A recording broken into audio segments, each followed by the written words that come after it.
Hello dear students, कैसे आप लोग? उम्मीद करते हैं बहुत अच्छे होंगे और आपकी पढ़ाई भी बहुत अच्छी चल रही होगी। तो हम लोग अभी काइनेमेटिक्स का लेक्चर 2 में आ गए हैं। लेक्चर 1 में हम लोगों ने बात किया था कि रेस्ट और मोशन क्या होता है, क्या हर कुछ कभी हमेशा रेस्ट में होगा या मोशन में होगा? बिल्कुल भी नहीं होगा, डिसाइड करने वाला कोई ऑब्जर्वर होगा। उसी ऑब्जर्वर के ब्रैकेट में हम लोगों ने लिखा था फ्रेम ऑफ रेफरेंस। तो आज का लेक्चर फ्रेम ऑफ रेफरेंस से स्टार्ट होगा। बट बिफोर दैट कि हम लोग इस लेक्चर में क्या-क्या करने वाले हैं, क्या-क्या पढ़ने वाले हैं, मैं आपको बता दूँ। इस लेक्चर में हम लोग डिस्टेंस के बारे में पढ़ने वाले हैं, डिस्प्लेसमेंट क्या होता है उसके बारे में पढ़ने वाले हैं। डिस्प्लेसमेंट को हम लोग ट्रू वेक्टर क्यों बोलते हैं वो सीखने वाले हैं। पोजीशन वेक्टर क्या होता है इसके बारे में पढ़ने वाले हैं।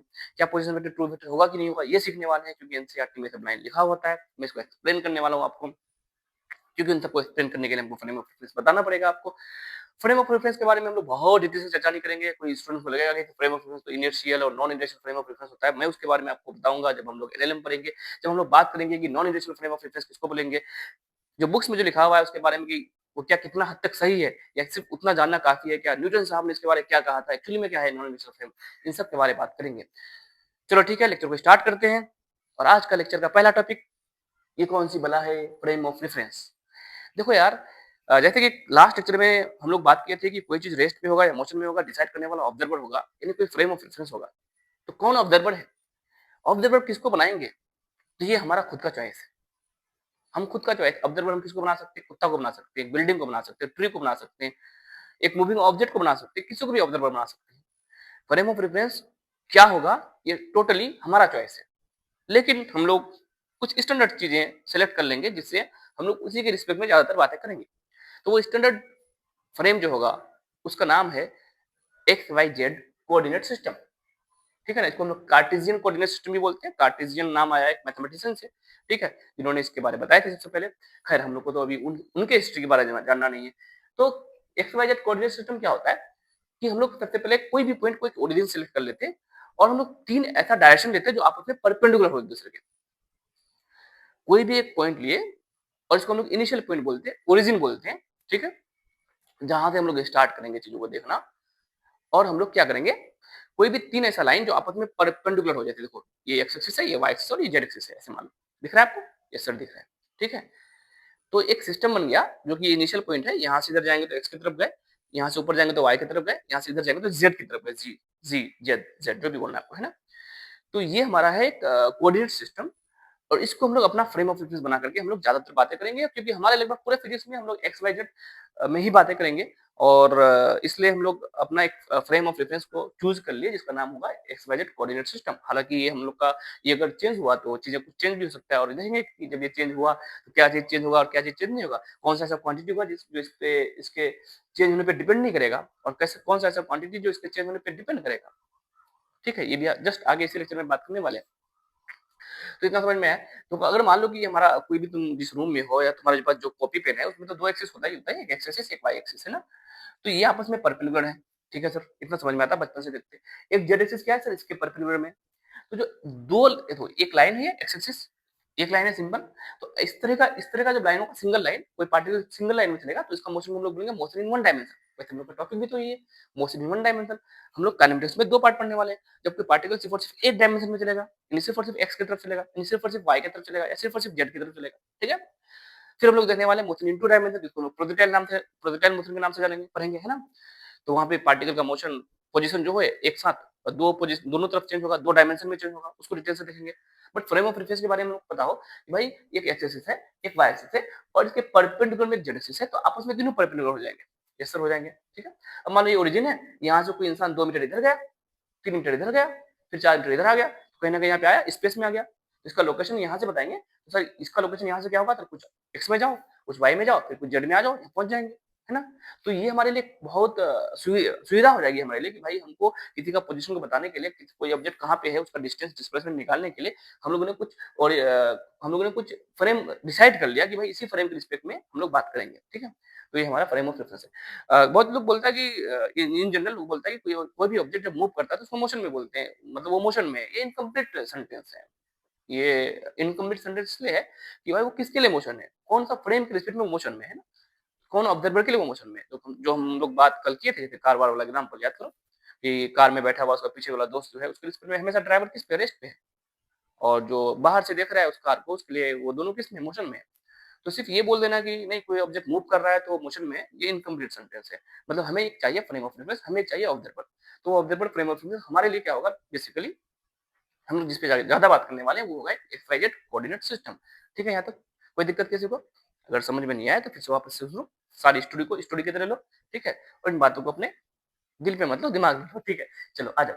अब हम लोग बात करेंगे सर, नेक्स्ट टर्म क्या है हमारा, आज का लेक्चर जो है हम लोग सीखने वाले हैं mainly distance, displacement, position vector, displacement vector, और इनसे पे न्यूमेरिकल्स करने वाले भर करके जो भी आईआईटी जेईई नीट वगैरह में जो भी पूछा जाएगा। ठीक है, हमसे कभी गलती ना हो, कौन सा ऐसा क्वेश्चन होता है जो हमको अच्छे से आना चाहिए। तो मैं पहले चौक का अलग अलग कलर को इकट्ठा कर लेता हूँ और फिर हम आपसे आते बात करने के लिए। चलो ठीक है, काफी है।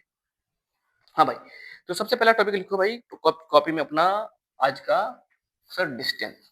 नोट्स अच्छे से होना चाहिए, अगर नोट्स अच्छे से नहीं बनाओगे तो सिलेक्शन को उम्मीद मत करना।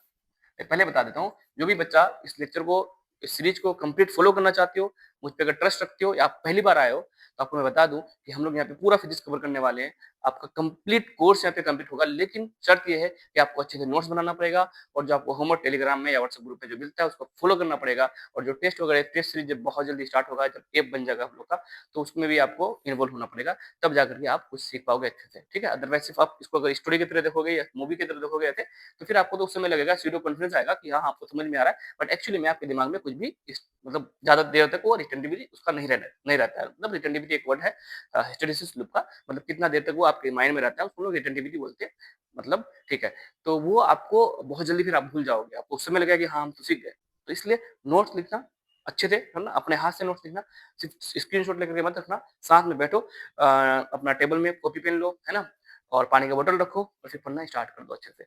ठीक, समझ में कुछ भी नहीं है कमेंट सेक्शन में लिखा करो। हमें पता है कि ये चैनल अभी बहुत छोटा चैनल है, बहुत लोगों तक रीच नहीं हुआ है, बहुत स्टूडेंट तक रीच नहीं हुआ है। अगर आप अकेले पढ़ रहे हो तो कोई दिक्कत नहीं, कोई इशू नहीं, आप अकेले पढ़ो। अगर आपको लगता है कि दूसरों को भी इस चैनल के बारे में बताना है कि एक टीचर्स हैं जो फिजिक्स सिखा रहे हैं और थोड़ा सा फील करा रहे हैं, फनी मोड में सिखा रहे हैं, हंसा रहे हैं, गाना गा रहे हैं, और फिर हमको समझ में भी आ रहा है, तो आप अपने दोस्तों को भी शेयर करो। और एक ना एक दिन, जब आज से 2 साल 4 साल बाद, तब बहुत सारे मेंबर्स हो जाएंगे, तो सारे लोग इन चीजों को देखेंगे उस समय।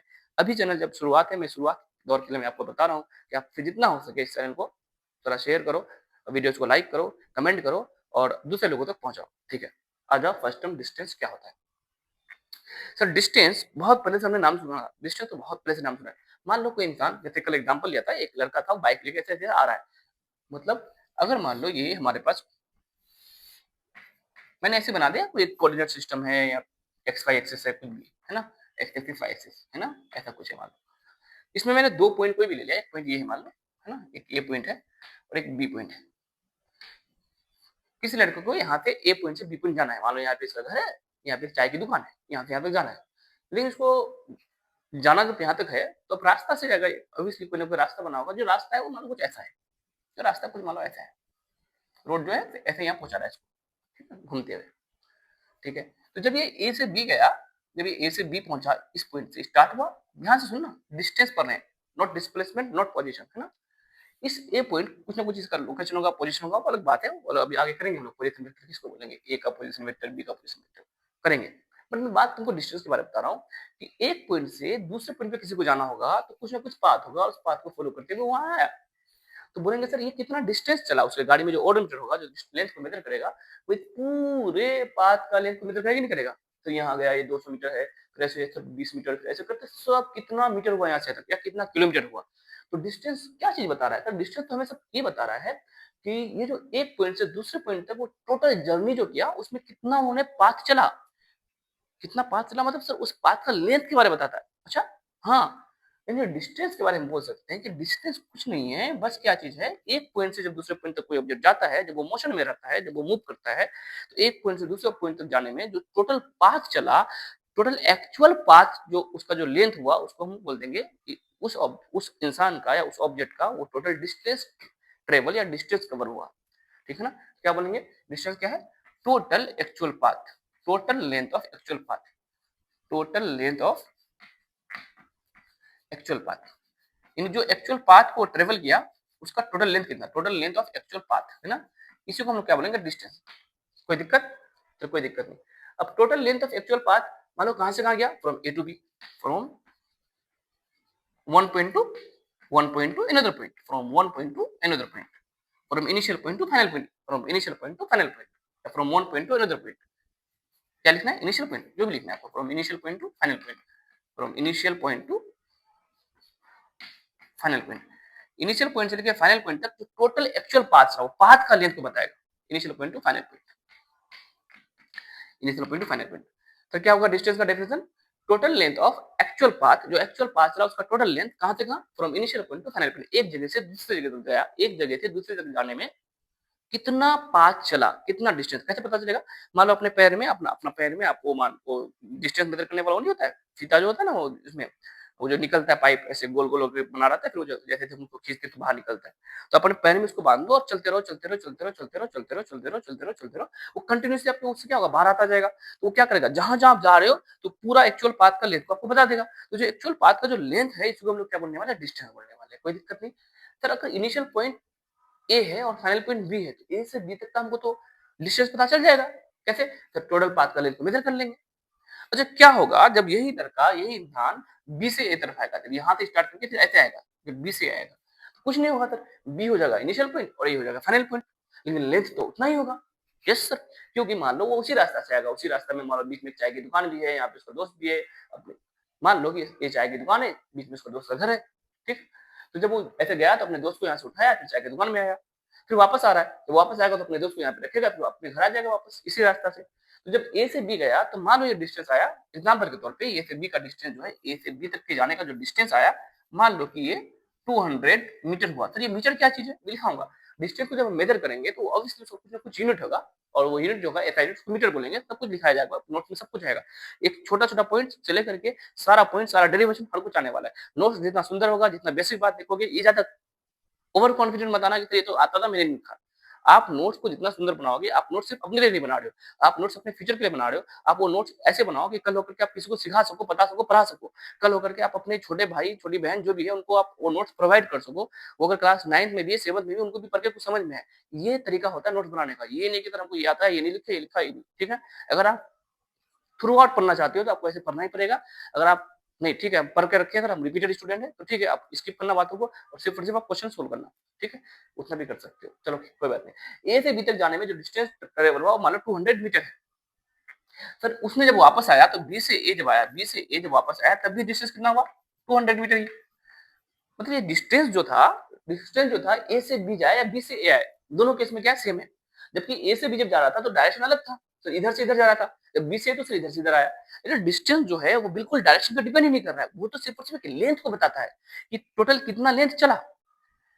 तो इसका मतलब जो डायरेक्शन पे डिपेंड नहीं कर रहा, जो फिजिकल क्वांटिटी जिस जो डायरेक्शन पे डिपेंड नहीं करेगा, जिसको बताने और समझने के लिए डायरेक्शन की रिक्वायरमेंट नहीं है, तो ऐसी क्वांटिटीज को हम लोग स्केलर क्वांटिटी बोलते थे। याद करो आप मेरा स्केलर और वेक्टर का लेक्चर को, अगर आप नहीं देखे तो सेक्शन को जरूर फॉलो कर लेना, क्योंकि वेक्टर का तो हमको जरूरत पड़ेगा ही पड़ेगा। इसी लेक्चर से वेक्टर का जरूरत पड़ जाएगा आपको, पोजीशन वेक्टर समझाने के लिए, डिस्प्लेसमेंट वेक्टर समझाने के लिए, क्वेश्चन सोल्व करने के लिए, ठीक है। तो भाई डिस्टेंस के बारे में अब तो क्या बात पता चला कि सर डिस्टेंस का जो डेफिनेशन होगा एक पॉइंट से दूसरे पॉइंट तक जाने में जो टोटल एक्चुअल पाथ होगा उसको क्या बोलेंगे, डिस्टेंस बोलेंगे। किसी को कोई परेशानी, कोई परेशानी सर, कोई परेशानी नहीं सर। सर जब डिस्टेंस एक पॉइंट से दूसरे पॉइंट तक जाएगा तो दूसरे पॉइंट से अगर सेम पाथ से अगर इफ सेम पाथ फॉलोड, अगर वो सेम पाथ से वापस उसी पॉइंट पे आएगा तो अगेन डिस्टेंस उतना ही होगा। इसका मतलब जबकि इधर से इधर जा रहा था, दूसरी बार इधर से इधर आ रहा था, दोनों केस में डिस्टेंस सेम होगा। इसका मतलब डायरेक्शन बदलने से डिस्टेंस का वैल्यू चेंज नहीं होगा अगर पाथ लेंथ सेम है तो। इसका मतलब डिस्टेंस एक स्केलर क्वांटिटी है। तब हम लोग धीरे धीरे बातें को लिखेंगे कि डिस्टेंस कैसा क्वांटिटी है, एरो देके लिखना। डिस्टेंस मतलब डिस्टेंस का हेडलाइन है, ठीक है ना, it is scalar quantity,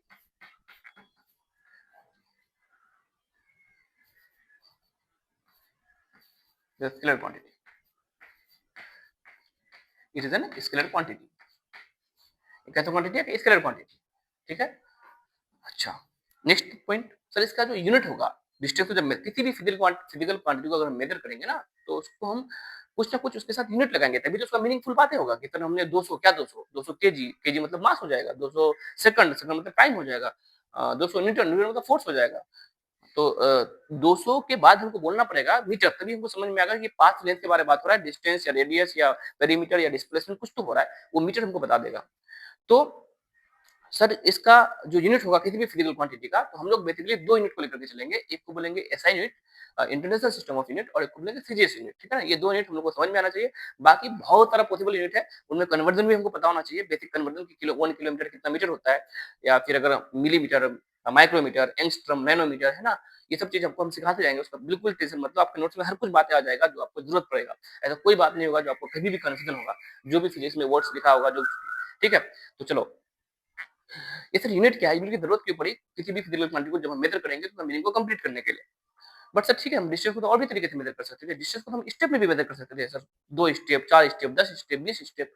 but problem क्या था कि डिस्टेंस को अगर आप स्टेप में मेजर करोगे तो स्टेप हर इंसान का अलग अलग हो सकता है, किसी का ज्यादा लेंथ होगा, किसी का कम लेंथ होगा, किसी के लिए वो 200 स्टेप, तो किसी के लिए हो सकता है वो 180 स्टेप हो, किसी के लिए हो सकता है वो 210 स्टेप हो जाए, तो झगड़ा हो जाएगा ना कि भाई कौन सा सही है, 200 सही है कि 180 सही है कि 210 सही है।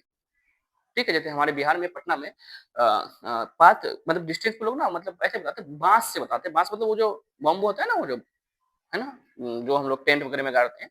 तो क्या होता है कि वो किसी को पूछोगे ऑटो वालों को भाई फना था शॉप कहाँ पे, तो अगर वो मान लो थोड़ा सा दूर है यहाँ से, तो बोलेगा ऐसे 10 बांस ई पट्टी मतलब इस पार, ऊ पट्टी मतलब उस पार, फना दुकान इस पार रोड पे है कि उस पार है, 5 बांस ऊ पट्टी, 10 बांस ई पट्टी। तो मुद्दे की बात है कि जो बांस है ना, जो बॉम्बो है, तो वो उसका लेंथ अलग अलग हो सकता है ना, तो वो कोई जो लेंथ बताएगा वो एक्चुअल लेंथ नहीं हो जाएगा। ठीक है, तो हमें जरूरत था कि भाई कुछ ऐसा यूनिट हो जो हर जगह उसका वैल्यू सेम हो। तो कभी मौका मिलेगा तो समझाऊंगा कि 1 मीटर का मतलब क्या है, वो जो 1 मीटर जो 100 सेंटीमीटर है वो एक्चुअली आया कैसे। लेकिन मैं आपको ये बता रहा हूँ कि कोई भी ऐसा यूनिट हो जो पूरी दुनिया को एक्सेप्ट करे उस चीज को, और पूरी दुनिया में उसका वैल्यू सेम हो। तो इसलिए हम लोगों ने क्या बनाया, इंटरनेशनल सिस्टम ऑफ यूनिट बना दिया कि अगर भाई 1 मीटर अगर हम बोलेंगे तो 1 मीटर का मतलब अगर यहाँ पे जितना 1 मीटर है, तो अगर हम यहाँ से अगर हम चले जाएं अमेरिका में तो वो भी 1 मीटर ही होगा, अगर हम यहाँ से चाइना चले जाएंगे तो वो भी 1 मीटर होगा, इवन हम यहाँ से चांद पे चले जाएंगे, मून में जाएंगे तो वहाँ पे भी 1 मीटर ही होगा, अगर हम यहाँ से मार्स पे चले जाएंगे तो वहाँ पे भी कितना होगा, वो 1 मीटर ही होगा। यानी एक इंटरनेशनल सिस्टम ऑफ यूनिट ये हो गया कि भाई इस 1 मीटर का वैल्यू हर जगह 1 मीटर इतना ही होगा, मतलब वो स्टेप की तरह, ऐसा नहीं कि स्टेप या फिर बांस वगैरह है तो जिससे अलग अलग जगह अलग अलग है। इसलिए हमको हर चीज को समझने के लिए हम लोग आज तक क्या करेंगे, हर चीज का फिजिकल क्वांटिटी जो होगा उसको हम उसका इंटरनेशनल सिस्टम ऑफ यूनिट क्या है उसको याद करते हुए जाएंगे। हालांकि इस चैप्टर को हम लोग बाद में पढ़ेंगे, यूनिट एंड डायमेंशन, वहां पे बताएंगे कितने और तरीके का यूनिट होता है। ठीक है, यूनिट कन्वर्जन सिखाएंगे, सब कुछ सिखाएंगे। चलो, तो इस डिस्टेंस का जो एसआई यूनिट है, कितना सारा बात मैंने आपको बताया, क्यों बताया, क्योंकि मुझे पता है कि इस वीडियो को कोई क्लास 7 का भी बच्चा देख सकता है, 9 का भी बच्चा देख सकता है, जो फाउंडेशन क्लास कर रहा है उसको वो भी देख सकता है। ठीक है, और अगर आप किसी को समझाना चाहो तो आप भी इसको अच्छे से इस तरह से एक्सप्लेन कर सकते हो।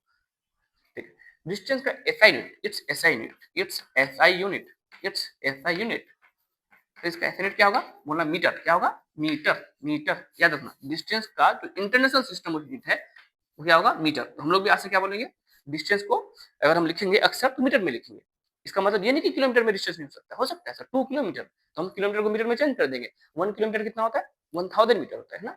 हाँ, 1 किलोमीटर, कभी किलोमीटर लिखा रहेगा डिस्टेंस पूरा, तो इसका वैल्यू कितना होता है अभी के लिए लिख लो, जिस बच्चों को नहीं पता ये होगा 1000 मीटर के बराबर। 1000 मीटर का लेंथ को 1 किलोमीटर बोलेंगे, किलो मतलब 1000, 10 पावर 3, ये ना 10 पावर 3, अगर पावर में लिखोगे तो ठीक है। अच्छा, इसके अलावा इसका सीजीएस यूनिट, सीजीएस मतलब क्या है, 2 तरह का यूनिट होगा, एक होगा एमकेएस, एक सीजीएस, है ना, सेंटीमीटर, ग्राम और सेकंड।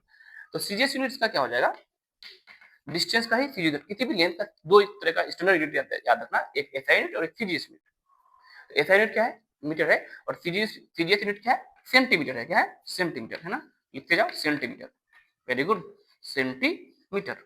सीएम, कहाँ का सीएम, सीएम सेंटीमीटर। हाँ, ये भी रिलेशन बताओ कि भाई 1 मीटर इज इक्वल टू कितना होता है, 1 मीटर इज इक्वल टू होता है 100 सेंटीमीटर। जहाँ 1 मीटर है उसको हम लोग क्या लिख सकते हैं, 100 सेंटीमीटर। नहीं, 100 सेंटीमीटर मिलकर के आपका जो सेंटीमीटर स्केल होता है जिसमें 1 2 3 स्केल में लिखा रहता है ना, वो 100 सेंटीमीटर बीजे का होता है 1 मीटर के बराबर। 100 सेंटीमीटर अगर जोड़ दोगे तो 1 मीटर बन जाएगा। हाँ, अगर इसको ऐसे लिखना है कि भाई 1 मीटर इज इक्वल टू कितना होगा, तुम बोलोगे sir 10 power 2 metre, 10 power 2 centimetre, 1 metre का वैल्यू 10 पावर 2 सेंटीमीटर। उल्टा हो गए तो 1 सेंटीमीटर कितना मीटर हो जाएगा, 1 सेंटीमीटर। सर देखो यहाँ पे देखो, लिख सकते हो। मैं सबका ख्याल रखते हुए पढ़ा रहा हूँ, इतना याद रखना, इसलिए मैं हर कुछ बताऊंगा जो भी आपको दिक्कत होती है आगे जाके। 10 पावर 2 सेंटीमीटर यानी 100 सेंटीमीटर इक्वल टू 1 मीटर। तो सर अगर हम 1 सेंटीमीटर बोलेंगे तो क्या हो जाएगा, सर इसको नीचे लेके जाएंगे तो 1/10 पावर 2 हो जाएगा। आपको डिवीजन में आता ना, इस पार से उस पार जाएगा, तो सर इसको और अच्छे से क्या लिखेंगे, तो इसको अगर हम ऊपर लेके चले जाए तो ये हो जाएगा मेरा क्या, 10 पावर-2 मीटर। यानी 1 सेंटीमीटर को हम लोग लिख सकते हैं, जहाँ पे 1 सेंटीमीटर का लिख सकते हैं 10 पावर-2 मीटर। इसका मतलब कहीं भी लिखा रहेगा 1 सेंटीमीटर का स्क्वायर, तो इसका मतलब क्या हो जाएगा 10 पावर माइनस, देखो 1 सेंटीमीटर कितना था, 10 पावर-2 मीटर, फिर इंटू 10 पावर-2 मीटर, दो बार 1 centimetre into 1 centimetre, 1 centimetre equal to 10 power minus 2 metre, फिर 1 centimetre is equal to 10 power minus 2 metre. तो फाइनली कितना हो गया सर, ये 10 पावर माइनस 2 और 10 पावर माइनस 2 सेम बेस में पावर 8 हो जाएगा, तो माइनस 2 और माइनस 2 कितना होता है, माइनस 4 होता है, और मीटर इंटू मीटर क्या होगा, मीटर स्क्वायर हो जाएगा। तो हम लोग बोल सकते हैं कहीं 1 सेंटीमीटर का स्क्वायर लिखा रहेगा, तो हम लोग क्या लिखेंगे, 10 पावर माइनस 4 मीटर का स्क्वायर, जब हम लोग किसी का एरिया निकालेंगे, क्योंकि यहाँ पे थोड़ा सा यूनिट बता रहे हैं, तो थोड़ा सा कन्वर्जन भी सिखा दिए साथ साथ में। इस तरह से एक और रखना मिलीमीटर, मिलीमीटर 1 मिलीमीटर, 1 मिलीमीटर, तो 1 metre is equal to 1000 millimetre होता है, 1000 मिलीमीटर। साइड में लिखते जाओ, है ना, आगे काम आएगा। अगर कहीं पे 1 मीटर है, 1 मीटर बराबर क्या होगा, इसमें 1000 मिलीमीटर है, यानी 1 सेंटीमीटर जो है 1 सेंटीमीटर में 10 मिलीमीटर है। याद रखना, जिस बच्चा भूल गए हो तो उसको फिर से बता रहा हूँ, 1 सेंटीमीटर में कितना मिलीमीटर है, 10 मिलीमीटर है, तो 1 मीटर में कितना हो जाएगा, 1000 मिलीमीटर, क्योंकि भाई 1 सेंटीमीटर में कितना 100, एक मतलब 1 मीटर में कितना 100 सेंटीमीटर, तो 100 सेंटीमीटर और 1 सेंटीमीटर में 10 मिलीमीटर, तो कितना हो जाएगा 1000 मिलीमीटर। तो अगर सर ऐसे बोल सकते हैं कि 1000 मिलीमीटर जो मिलके है वो हमारा क्या है, 1 मीटर है ना, 1 मीटर है, यानी 10 पावर 3 मिलीमीटर मिलकर के 1 मीटर है। तो 1 मिलीमीटर कितना हो जाएगा, तो 1 मिलीमीटर जो होगा इसको उस पार लेके जाएंगे नीचे, तो क्या आ जाएगा 1/1000 मीटर, है ना, यानी 1 मिलीमीटर को तुम लिख सकते हो आज के बाद से सर, इसको यहाँ पे कितना 10 पावर 3 है नीचे में, तो नीचे से ऊपर जाएगा तो क्या होगा, पावर अपना साइन बदल देगा, तो इसको ऊपर लेके जाएंगे तो क्या होगा 10 पावर माइनस 3 मीटर। इतना इधर भी ध्यान रखना है ना, आगे कहीं ना कहीं यूज करेंगे हम लोग, ठीक। तो थोड़ा बहुत हम लोग चीजें यहाँ पे बता दिए। हालांकि हम लोग डिस्टेंस सीख रहे हैं, डिस्टेंस को हम लोग किस में मेजर करेंगे, मीटर में मेजर करेंगे, एसआई यूनिट होगा, या सेंटीमीटर में करेंगे, किलोमीटर में करेंगे, मिलीमीटर में भी कर सकते हैं, ठीक है ना, मतलब माइक्रोमीटर में भी कर सकते हैं, एंगस्ट्रॉम में भी कर सकते हैं, ये सबको हम लोग सीख जाएंगे, कोई बात नहीं, ठीक ना, ये सभी बात साथ में उतार लेना, क्योंकि बहुत बच्चों को ना ये सब कंफ्यूजन होता है, जिसकी वजह से ना उसको कैलकुलेशन दिक्कत होता है, वो समझ नहीं पाता है, जल्दी जल्दी यूनिट कन्वर्ट नहीं कर पाता है, ठीक है। और सर नेक्स्ट बात हम लोगों ने क्या देखा, अगला पॉइंट क्या लिखा है, सब उतारना, मैं जगह जगह नहीं था इसलिए मैंने मिटाया, ऐसे नहीं तो तुम उतारना सब बात को। तो दूसरी बात मैंने ये सीखा कि सर ए से बी जाओ या बी से ए जाओ, डिस्टेंस तो 200 मीटर ही है, लेंथ 200 मीटर ही हो रहा है, मतलब अगर सेम पाथ को फॉलो कर रहा है, तो इसका मतलब डायरेक्शन पे डिपेंड नहीं किया, इसका मतलब कैसा क्वांटिटी, स्केलर क्वांटिटी है, ठीक है, इसका यूनिट क्या हो गया, मीटर हो गया। तीसरा बात हम लोग क्या कर सकते हैं कि सर जो देखो ए से अगर बी जाना है किसी को, ए पॉइंट से बी पॉइंट जाना है, अब आपको बताऊंगा भाई ए पॉइंट से बी पॉइंट जाने का कितना तरीका हो सकता है, यानी ए से लेकर बी तक का लेंथ कितना हो सकता है, तुम बोलोगे सर 2 मीटर, 200 मीटर, गलत जवाब। सर ए से लेकर बी तक का लेंथ इस पाथ में 200 मीटर है, अगर मैं ऐसे जाऊं, मैं अगर ऐसे जाऊं, यहाँ पे ऐसे आऊं, इसका तो कुछ और लेंथ हो जाएगा, मान लो इस तरह से रास्ता का कुछ और लेंथ है, इस तरह कुछ और लेंथ है, अगर मैं ए पॉइंट से बी पॉइंट कुछ इस तरीके से जाऊं, सर ये तो कुछ और लेंथ हो गया, सर ये तो सबसे छोटा लेंथ लग रहा है, दो पॉइंट के बीच में जो सीधा लाइन था वो सबसे छोटा लाइन होता है, इसका नाम कुछ और हो जाएगा, अभी जो दूसरा क्वांटिटी है डिस्प्लेसमेंट वो हो जाएगा। खैर सर ये भी तो डिस्टेंस है, सर ये भी एक डिस्टेंस है, ये अलग लेंथ है, ये भी एक डिस्टेंस है। डिस्टेंस किसको बोलते हैं सर, एक पॉइंट से दूसरे पॉइंट के बीच का एक्चुअल पाथ का लेंथ, सर अभी एक्चुअल पाथ का लेंथ कुछ और है, इससे अगर इधर से गए तो कुछ और लेंथ आएगा, इधर से गए तो कुछ और लेंथ आएगा, नहीं सर मुझे ना और भी घूम के आना, ऐसे आना, ऐसे आना, ऐसे आना, ये तो कुछ और लेंथ हो जाएगा, ये तो कुछ और लेंथ हो जाएगा। नहीं सर मुझे ना यहाँ से निकलना है और मुझे यहाँ से ना चांद पे जाना, चांद में, चांद में से वापस हमें यहाँ पे आना है, सर ये तो कुछ और पाथ लेंथ हो जाएगा। मतलब एक पॉइंट से दूसरे पॉइंट के बीच में अगर जाने के लिए इनफाइनाइट तरीका हो सकता है, यानी एक पॉइंट से दूसरे पॉइंट तक जाने के लिए इनफाइनाइट डिस्टेंसेस पॉसिबल है, वो चॉइस हमारा है कि हम कौन सा पाथ से जा रहे हैं, क्योंकि डिस्टेंस उस पाथ का लेंथ को बता देगा, तो हम जिस पाथ को फॉलो करते हुए आएंगे उसका लेंथ हो जाएगा डिस्टेंस हमारा, यानी हर बार अलग अलग डिस्टेंस हो जाएगा, यानी डिस्टेंस का बहुत सारा पॉसिबिलिटीज है, यानी एक पॉइंट से दूसरे पॉइंट तक जाने के लिए डिस्टेंस का एक ही वैल्यू होना कोई जरूरी नहीं है, हम दूसरे पाथ से जाएंगे तो डिस्टेंस अलग हो जाएगा, तीसरे पाथ से जाएंगे तो डिस्टेंस कुछ और हो जाएगा, चौथे पाथ से जाएंगे डिस्टेंस कुछ और हो जाएगा, ठीक है ना। तो डिस्टेंस जो है एक पॉइंट से दूसरे पॉइंट के बीच में बहुत सारा पॉसिबल है, मेनी पॉसिबिलिटीज है, तो डिस्टेंस दो पॉइंट के बीच का सिर्फ एक नहीं होता है, याद रखना, है ना। हाँ, there are infinitely many there are many possibilities, there are many possibilities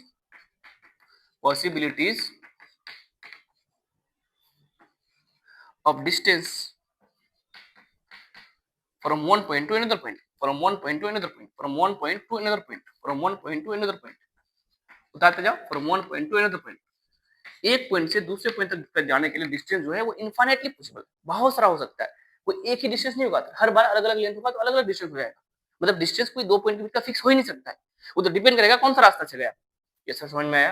हाँ, फिर नेक्स्ट पॉइंट क्या और लिखो, डिस्टेंस में और क्या क्या बात आपको पता होना चाहिए, डिस्टेंस क्या होता है, उसका यूनिट क्या होता है, स्केलर क्वांटिटी है कि वेक्टर क्वांटिटी, हमने ये सीखा।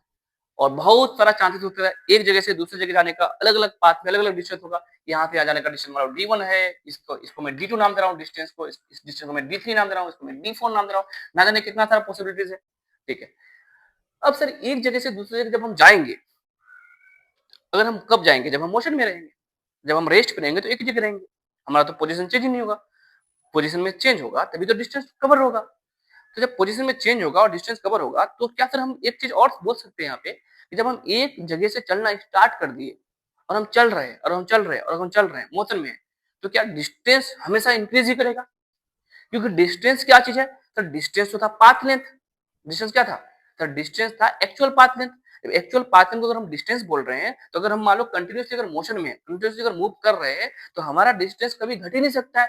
डिस्टेंस हमारा हमेशा क्या होगा? इंक्रीज होगा। भले हम आगे जाएं पीछे जाएं, भले हम आगे जाएं पीछे जाएं, लेकिन डिस्टेंस तो हमारा इंक्रीज, जो डिस्टेंस क्या है उस एक्चुअल पाथ का लेंथ है।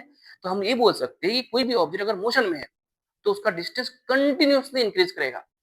डिक्रीज करने का कोई सवाल ही नहीं है, क्योंकि डिस्टेंस है उस पाथ का लेंथ। तो जब तक वो चल रहा है कुछ ना कुछ तो पाथ ट्रेवल कर ही रहा है, किधर जा रहा है कहाँ जा रहा है उससे तो कोई मतलब ही नहीं है। वो तो स्केलर क्वांटिटी हम लोगों को समझा भी। तो डिस्टेंस एक स्केलर क्वांटिटी है, उसको डायरेक्शन से कोई मतलब नहीं है। उसको सिर्फ और सिर्फ क्या मतलब है कि भाई एक्चुअल पाथ को बता दो। तो जब तक चलते रहेगा, जब तक चलते रहेगा, जब तक चलते रहेगा, तो उसका लेंथ क्या होगा? बढ़ता जाएगा, बढ़ता जाएगा, बढ़ता जाएगा। तो हम लोग बोल सकते हैं कि डिस्टेंस जो है हमेशा इंक्रीज करेगा कोई भी ऑब्जेक्ट अगर मूव करेगा तो। फिर नेक्स्ट पे लिखना कितना, 5 4 पॉइंट्स का नाम, 1 2 3 4 5, है ना। नेक्स्ट पे लिखना डिस्टेंस ऑलवेज, डिस्टेंस जो है always increases. Distance is always increases. कब? जब रेस्ट पे रहेगा तब नहीं ना, जब चलेगा। when an object in motion, when an object is in motion, is in motion, जब ऑब्जेक्ट अगर मोशन में है तो उसका डिस्टेंस हमेशा क्या करेगा? इंक्रीज करेगा। तो हम लोगों ने डिस्टेंस से रिलेटेड क्या क्या बातें सीख लिया कि डिस्टेंस क्या होता है, किसी भी एक पॉइंट से दूसरे पॉइंट के बीच का जो एक्चुअल पाथ है उसको हम बोलेंगे, एक्चुअल पाथ का जो लेंथ होगा उसको हम डिस्टेंस बोलेंगे। तो एक पॉइंट से दूसरे पॉइंट तक जाएंगे, दूसरे से सेम रास्ते से अगर वापस इसी पॉइंट पे आ जाएंगे तो दोनों केस में हमारा हमारा जो एक्चुअल पाथ लेंथ होगा वो सेम होगा। इस वजह से हम लोग बोल सकते हैं कि डिस्टेंस जो होगा दोनों केस में सेम होगा। इस वजह से हम ये बोल सकते हैं कि डिस्टेंस जो है वो डायरेक्शन पे डिपेंड नहीं किया, स्केलर क्वांटिटी होगा। याद रखना डिस्टेंस एक स्केलर क्वांटिटी, स्केलर क्वांटिटी। कभी हम प्लस माइनस की बात नहीं करेंगे यहाँ पे, क्योंकि जब डायरेक्शन होगा वेक्टर क्वांटिटी होगा उसमें प्लस माइनस की बात करेंगे। जस्ट क्या करेंगे, एक जगह से दूसरी जगह जाया, कितना कितना लेंथ, सब लेंथ को जोड़ते जाओ, सब लेंथ को जोड़ते जाओ। घूम के आया, इधर गया उधर गया, सब लेंथ को जोड़ते जाओ, उसको डिस्टेंस बोलेंगे। फिर हम लोग क्या सीखा, इधर इसको जब मेजर करेंगे एक स्टैंडर्ड यूनिट होगा, उस स्टैंडर्ड यूनिट को हम लोग बोलेंगे एसआई यूनिट बोलेंगे। और इस एसआई यूनिट का जो डिस्टेंस का जो एसआई यूनिट होगा वो होगा मीटर, उसको मीटर में मेजर करेंगे। मैंने बताया किलोमीटर बराबर क्या होता है, 1 मीटर इज इक्वल टू कितना सेंटीमीटर होता है, 1 मीटर इक्वल टू कितना मिलीमीटर होता है, जो हम लोग को खूब यूज करेंगे आगे जाके। तो आप थोड़ा सा उसका भी बेसिक आइडिया आपको होना चाहिए। अगर भूल गए हो तो कॉपी में साइड में उसको भी नोट डाउन कर लेना। फिर हम लोग ने सीखा कि इसका सीजीएस यूनिट क्या होता है, सेंटीमीटर होता है, एसआई यूनिट क्या होता है, मीटर होता है। फिर हम लोगों ने बात किया कि भाई एक पॉइंट से दूसरे पॉइंट तक जाने का बहुत सारा पॉसिबिलिटीज होता है, और जितने तरीके के हम रास्ता से जाएंगे हर एक तरीका में अलग अलग डिस्टेंस आएगा। इसका मतलब एक पॉइंट से दूसरे पॉइंट तक के बीच का डिस्टेंस एक ही फिक्स नहीं है, हर बार अलग अलग होगा। तो इनफिनिटली मेनी पॉसिबिलिटीज हो जाएगा डिस्टेंस को बताने का एक पॉइंट से दूसरे पॉइंट के बीच का। इसके अलावा हम लोगों ने क्या सीखा लास्ट में कि भाई अगर हम कोई भी ऑब्जेक्ट अगर मूव कर रहा है तो उसका डिस्टेंस क्या होगा? ऑलवेज इंक्रीज करेगा। ठीक है, तो ये बेसिक बातें आपको डिस्टेंस से रिलेटेड पता होना चाहिए। डिस्टेंस से रिलेटेड आपको ये सब बेसिक बातें पता होना चाहिए।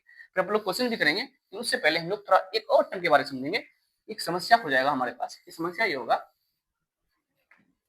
कि मान लो पॉइंट ए है यहाँ पे और पॉइंट बी है यहाँ पे, कहीं पे भी पॉइंट बी है, ठीक है, किसी कोऑर्डिनेट सिस्टम में ही है, कहीं ना कहीं इसका ओरिजिन होगा, इस पॉइंट का कुछ ना कुछ पोजीशन होगा। ऑब्वियसली सर आपने बताया हम फ्रेम ऑफ रेफरेंस कुछ ना कुछ चूज करेंगे, इसका भी कुछ पोजीशन है, ये भी किसी और पोजीशन पे। चलो ठीक है, तो जब कोई इंसान ए से बी गया, कैसे गया नहीं पता, मान लो चलो ऐसे गया, ए से बी, ठीक है। जब ए से बी गया तो मान लो उसका कुछ ना कुछ डिस्टेंस हुआ, 100 मीटर हो गया, 200 मीटर हो गया, कुछ भी एक लेंथ है, उसका डिस्टेंस का वैल्यू हो गया। वो तो सर इजी है, चलो ठीक है, डिस्टेंस बता दिया। मान लो जब बी से ए आया, बी से आया, बी से आया, बी से आया, तब भी डिस्टेंस कितना हो गया सर? 200 मीटर ही हो गया। अगर ए से बी 200 मीटर था तो बी से ए भी कितना था? 200 मीटर। बट अगर तुम गौर करो एक बात को, भाई ए से बी जब जा रहा था तो वो अपने घर से चाय की दुकान पे जा रहा था, और जब बी से आया तो अपने चाय की दुकान से अपने घर पे आया। दोनों अलग अलग डायरेक्शन था, और दोनों केस में तुम डिस्टेंस बता रहे हो सिर्फ, और पता नहीं चल रहा है कि वो किधर गया। अगर मैं बोलूँ कि भाई ये इंसान पहले कितना गया था 200 मीटर, बाद में कितना गया 200 मीटर, लेकिन हमें पता ही नहीं चला कि वो पहले किधर गया था बाद में किधर गया था, क्योंकि हमें ये नहीं पता है कि भाई डिस्टेंस के साथ कोई डायरेक्शन ही नहीं आया, तो हम बता नहीं सकते हैं कि वो कब घर गया और कब चाय की दुकान में आया। तो इसको बताने के लिए, समझने के लिए अगर हम डायरेक्शन का हेल्प ले ले कि ए से बी गया 200 मीटर या बी से ए आया 200 मीटर, तो हमको इसको समझने के लिए और बताने के लिए डायरेक्शन का भी हेल्प लेना पड़ेगा, और डायरेक्शन का अगर हेल्प यहाँ पे आएगा तो ऑब्वियसली बात है वो एक वेक्टर क्वांटिटी हो जाएगा। तो सिर्फ डिस्टेंस बता करके, डिस्टेंस से हम ये नहीं समझ सकते हैं कि कोई ऑब्जेक्ट का डायरेक्शन किधर था, वो किधर मूव कर रहा था, वो अपने जगह से राइट गया कि लेफ्ट गया, ऊपर गया कि नीचे गया। जैसे कल फर्स्ट लेक्चर में हम लोगों ने बात किया था कि एक लड़का बाइक चलाया था 5 किलोमीटर, और बताया कि मैंने 5 किलोमीटर बाइक में चलाया, बट उसका दोस्त बता रहा था कि तुम स्टार्टिंग पॉइंट से फाइनल पॉइंट में सिर्फ और सिर्फ महज 1 किलोमीटर की दूरी पे हो। तो उसका दोस्त कुछ और बता रहा था, वो कुछ और बता रहा था, वो जो बता रहा था वो डिस्टेंस बता रहा था, उसका दोस्त उसका डिस्प्लेसमेंट को बता रहा था। तो इस तरह से एक नया क्वांटिटी का जन्म हुआ, जिसको समझने के लिए हमको डायरेक्शन भी चाहिए, या यूं कहो कि जो हमको ज्यादा अच्छा से बता देगा कि कोई इंसान कितना चला और किधर गया। तो यार हमारा डायरेक्शन बहुत इंपॉर्टेंट है। जैसे बड़े बुजुर्ग कह के गए कि बेटा हमेशा सही दिशा में रहना, सही डायरेक्शन में रहना। तो सिर्फ और सिर्फ तुम्हारा स्पीड मैटर नहीं करता कि तुम किधर जा रहे हो, मतलब कितना तेजी से जा रहे हो, मैटर करता है कि तुम किधर भी जा रहे हो। तुम कितना आवर्स पढ़ते हो मैटर नहीं करता, तुम कैसे पढ़ते हो, किस डायरेक्शन में पढ़ते हो, ये मैटर करता है। ठीक है। तो अब हमें अच्छे से और अच्छे तरीके किसी चीज को बताना है कि एक ऑब्जेक्ट एक जगह से दूसरी जगह गया, तो मैं उसका डायरेक्शन भी बताऊंगा, और जब मैं डायरेक्शन भी बताऊंगा तो एक नया क्वांटिटी, एक नया नाम हम लोग उसको बोलेंगे डिस्प्लेसमेंट। और डिस्प्लेसमेंट जस्ट क्या बताएगा कि एक ऑब्जेक्ट एक जगह से दूसरे जगह जो गया, तो उसका वो उसके पास दो चीज होगा, क्योंकि वो वेक्टर क्वांटिटी होगा, एक मैग्नीट्यूड और एक उसका डायरेक्शन होगा। तो मैग्नीट्यूड जो होगा वो ये बताएगा कि एक पॉइंट से दूसरे पॉइंट के बीच का शॉर्टेस्ट पाथ कौन सा था। वो एक्चुअल पाथ किधर से गया उसको कोई मतलब ही नहीं होगा, वो सिर्फ ये बताएगा कि ये इनिशियल पॉइंट था, ये फाइनल पॉइंट था, इनके बीच का ये शॉर्टेस्ट पाथ है। अब डायरेक्शन क्या हो जाएगा, वो शॉर्टेस्ट पाथ का जो एरो होगा कि ये किधर गया, ए से बी गया तो इधर डायरेक्शन होगा, बी से ये तो इधर डायरेक्शन हो जाएगा। अब ये डायरेक्शन हम लोग आई कैप, जे कैप, के कैप से भी बोलेंगे, नॉर्थ साउथ ईस्ट वेस्ट से भी बोलेंगे।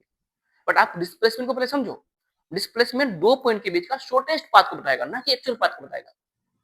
और शॉर्टेस्ट पाथ को बताने के लिए हमको डायरेक्शन भी चाहिए होगा कि भाई इधर से, अगर मैं बोलूंगा कि भाई मुंबई से पुणे का डिस्टेंस कितना है, या पटना से कोटा का डिस्टेंस कितना है, तुम बोलोगे इतना, मैं बोलूंगा नहीं तुम सबसे छोटा वाला रास्ता बताओ। तुम बोलोगे सबसे छोटा वाला रास्ता के लिए क्या करेंगे, हम पटना से कोटा तक स्ट्रेट लाइन खींच देंगे, सीधा लाइन खींचेंगे, सीधा लाइन होगा एक जगह से दूसरे जगह, क्या होगा सबसे छोटा पाथ होगा, और हम बता देंगे कि इधर से जाओगे। दो चीज बताना पड़ेगा कि पटना से कोटा का सबसे छोटा डिस्टेंस ये वाला है, और वो इधर से है, क्योंकि छोटा बताने के लिए हमको डायरेक्शन बताना पड़ेगा। तो जैसी बात शॉर्टेस्ट का हो गया, एक पॉइंट से दूसरे पॉइंट के बीच का जब शॉर्टेस्ट पाथ है, जो शॉर्टेस्ट डिस्टेंस है, उस शॉर्टेस्ट डिस्टेंस को हम लोग बोलेंगे डिस्प्लेसमेंट। उसको बताने के लिए, समझने के लिए हमको चाहिए होगा डायरेक्शन, इनिशियल पॉइंट कौन सा था और फाइनल पॉइंट कहां था, तभी तुम शॉर्टेस्ट पाथ को मिला पाओगे, स्ट्रेट लाइन मिला पाओगे। तो ए से लेके बी तक का जो शॉर्टेस्ट पाथ है, जो मुझे समझ में आ रहा है, वो ये है। तो अगर ए से कोई इंसान बी गया तो उसके लिए ये पाथ सबसे शॉर्टेस्ट पाथ होगा, और इस सबसे शॉर्टेस्ट पाथ को हम लोग बोलने वाले हैं डिस्प्लेसमेंट का मैग्नीट्यूड, और ए से बी उसका डायरेक्शन। एक्चुअली में वो कैसे गया था, ए से बी ऐसे गया था, है ना। तो वो था इसका डिस्टेंस। तो डिस्टेंस किस बात पे डिपेंड करता था, एक्चुअल पाथ पे। बट डिस्प्लेसमेंट एक्चुअल पाथ पे डिपेंड ही नहीं करेगा। डिस्प्लेसमेंट को कोई मतलब ही नहीं है कि तुम किधर से गए, उसको सिर्फ ये मतलब है कि कहां से स्टार्ट हुआ कहां पे खत्म हुआ, उसको रास्ता से कोई मतलब नहीं है। कहां से कहां के बीच का सबसे शॉर्टेस्ट पाथ कौन सा है, उसको लोग बोलेंगे डिस्प्लेसमेंट। याद रहेगा क्या, दिमाग में घुसेगा। तो डिस्प्लेसमेंट जो है, नेक्स्ट को डिस्प्लेसमेंट। डिस्प्लेसमेंट, हाँ ये दोनों कभी कभी सेम भी हो सकता है। अच्छी बात यह है कि ये दोनों कभी कभी सेम भी हो सकता है। ठीक है, बताता हूँ। डिस्प्लेसमेंट, अच्छा डिस्टेंस को हम लोग सर जब लिखे थे, तो डिस्टेंस को हम लोग किससे डिनोट किससे करेंगे सर, डिस्टेंस को हम लोग डिनोट किससे करेंगे, एक्स से करेंगे, एक्स से करेंगे, वाई आर डी, है ना, कुछ भी होगा, ये सब तब उसका नोटेशन है। इन जनरल हम लोग यहाँ पे इस चैप्टर में लोग एस से करेंगे, एस या X Y R Z D, ये कुछ भी बी कुछ भी हो सकता है। मतलब किसी चीज को हम लोग बता दें ना कि पूरा डिस्टेंस वाले के हम एस लिखेंगे तो हम समझ जाएंगे कि डिस्टेंस के बारे में बात कर रहे हैं। तो डिस्प्लेसमेंट को भी हम लोग अगर डिस्टेंस को एस से करेंगे तो डिस्प्लेसमेंट को भी हम लोग एस से ही करेंगे, या एक्स से करेंगे तो उसको भी एक्स से ही करेंगे, है ना। इससे कभी कंफ्यूजन मत होना, कहीं लिखा है X is equal to 5 metre, मतलब ये भी तुम्हारा क्या है, डिस्टेंस ही है। कहीं लिखा है S is equal to 5 metre, ये भी तुम्हारा क्या डिस्टेंस ही है। बस नोटेशन है, कभी एक्स से बोलेंगे, कभी एस, कभी वाई, कभी जेड, ऐसा सब बोलेंगे। तो डिस्प्लेसमेंट को भी हम लोग फिलहाल एस से डिनोट कर रहे हैं, सही है। लेकिन क्योंकि ये वेक्टर क्वांटिटी होगा तो साथ में ऊपर में हम एरो भी लगा देंगे। ये एरो क्या बता रहा है कि ये डिस्प्लेसमेंट में, अगर एरो ना हो तो क्या बोलेगा, डिस्टेंस, एरो है तो डिस्प्लेसमेंट। ठीक है, तो ये क्या चीज है, it is the shortest path It is the shortest path. It is the shortest path. Shortest path between 2 points. Between initial and final points. Between initial and final points. Between initial and final points. Between initial and final point. Initial और final point के बीच का जो shortest path है उसको हम लोग क्या बोलने वाले? सर डिस्प्लेसमेंट बोलने वाले हैं। मतलब ये जो डिस्प्लेसमेंट है वो एक्चुअल पाथ किधर से गया उसको कोई मतलब ही नहीं है। इट डिपेंड्स ओनली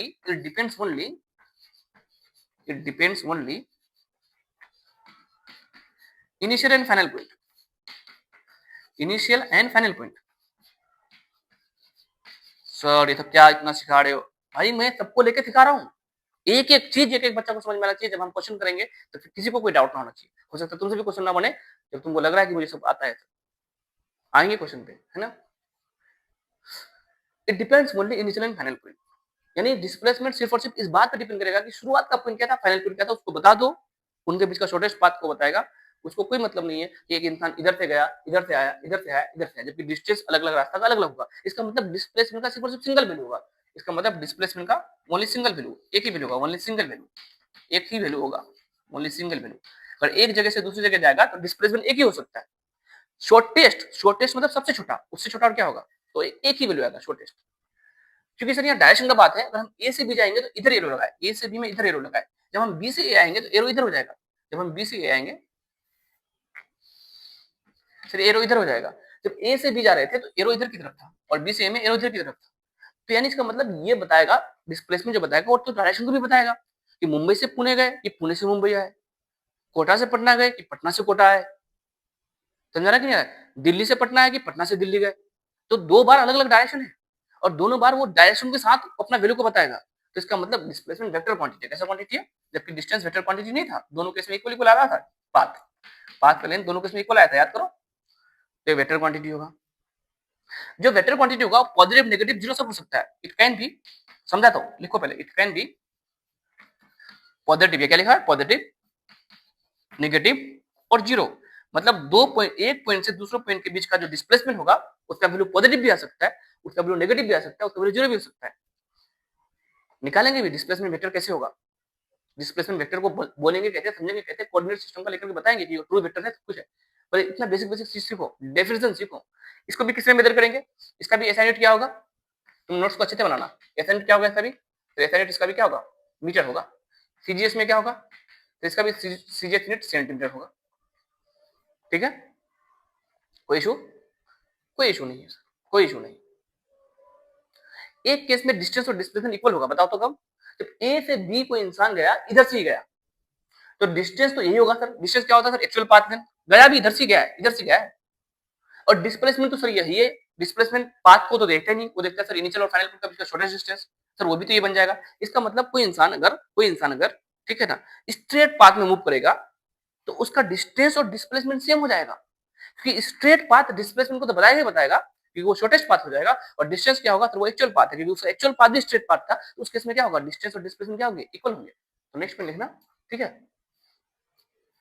थोड़ा पेशेंस रखो यार। टर्म्स को जितना अच्छे से समझोगे ना तो उतना मजा आएगा क्वेश्चन करने में। मुझे पता है कुछ बच्चा को लग रहा है कि सर ये बहुत बेसिक बात हो रहा है, मुझे तो आता था पहले से। ठीक है, देखना नेक्स्ट पॉइंट क्या बोला, क्या बोलना कि डिस्टेंस और डिस्प्लेसमेंट सेम होगा जब तक दोनों स्ट्रेट पाथ में चलेगा। दोनों मतलब सॉरी, जब तक कोई भी ऑब्जेक्ट स्ट्रेट पाथ में चलेगा। जब तक कोई ऑब्जेक्ट स्ट्रेट पाथ में चलेगा तो एक्चुअल पाथ का डिस्टेंस बता रहा है, और स्ट्रेट पाथ में जब जाएगा एक जगह से दूसरी जगह तो दोनों जगह का जो शॉर्टेस्ट पाथ होगा वो भी तो स्ट्रेट पाथ ही हो जाएगा। इसका मतलब डिस्टेंस और डिस्प्लेसमेंट उस केस में क्या होगा? इक्वल हो जाएगा। तो सर फिजिक्स में या क्वेश्चंस में या रियल लाइफ में हमेशा तो ऐसा होगा नहीं कि कोई भी ऑब्जेक्ट हमेशा स्ट्रेट पाथ में जाएगा, नहीं होगा। लेकिन जब तक अगर स्ट्रेट पाथ में रहेगा तो हम लोग क्या करेंगे, जो डिस्टेंस होगा वो डिस्प्लेसमेंट होगा। लेकिन डिस्टेंस को सिर्फ और सिर्फ हम क्या बोलेंगे? लेंथ बोलेंगे, मीटर बोलेंगे। बट डिस्प्लेसमेंट में हम डायरेक्शन भी लगाएंगे कि इधर गए कि इधर गए, क्योंकि डिस्प्लेसमेंट वेक्टर क्वांटिटी है। मेरी बात समझ में आ रहा है? अगर मान लो कोई इंसान गया 50 मीटर नॉर्थ की तरफ, एकदम सीधा जा रहा है नॉर्थ की तरफ, तो डिस्टेंस क्या हो जाएगा? तो distance actual path 50 metre, only 50 metre. But displacement क्या हो जाएगा sir? 50 metre towards north. 50 metre होगा डिस्प्लेसमेंट का मैग्नीट्यूड शॉर्टेस्ट पाथ का, और नॉर्थ हो गया डायरेक्शन, क्योंकि वेक्टर क्वांटिटी में मैग्नीट्यूड भी होगा और डायरेक्शन भी होगा।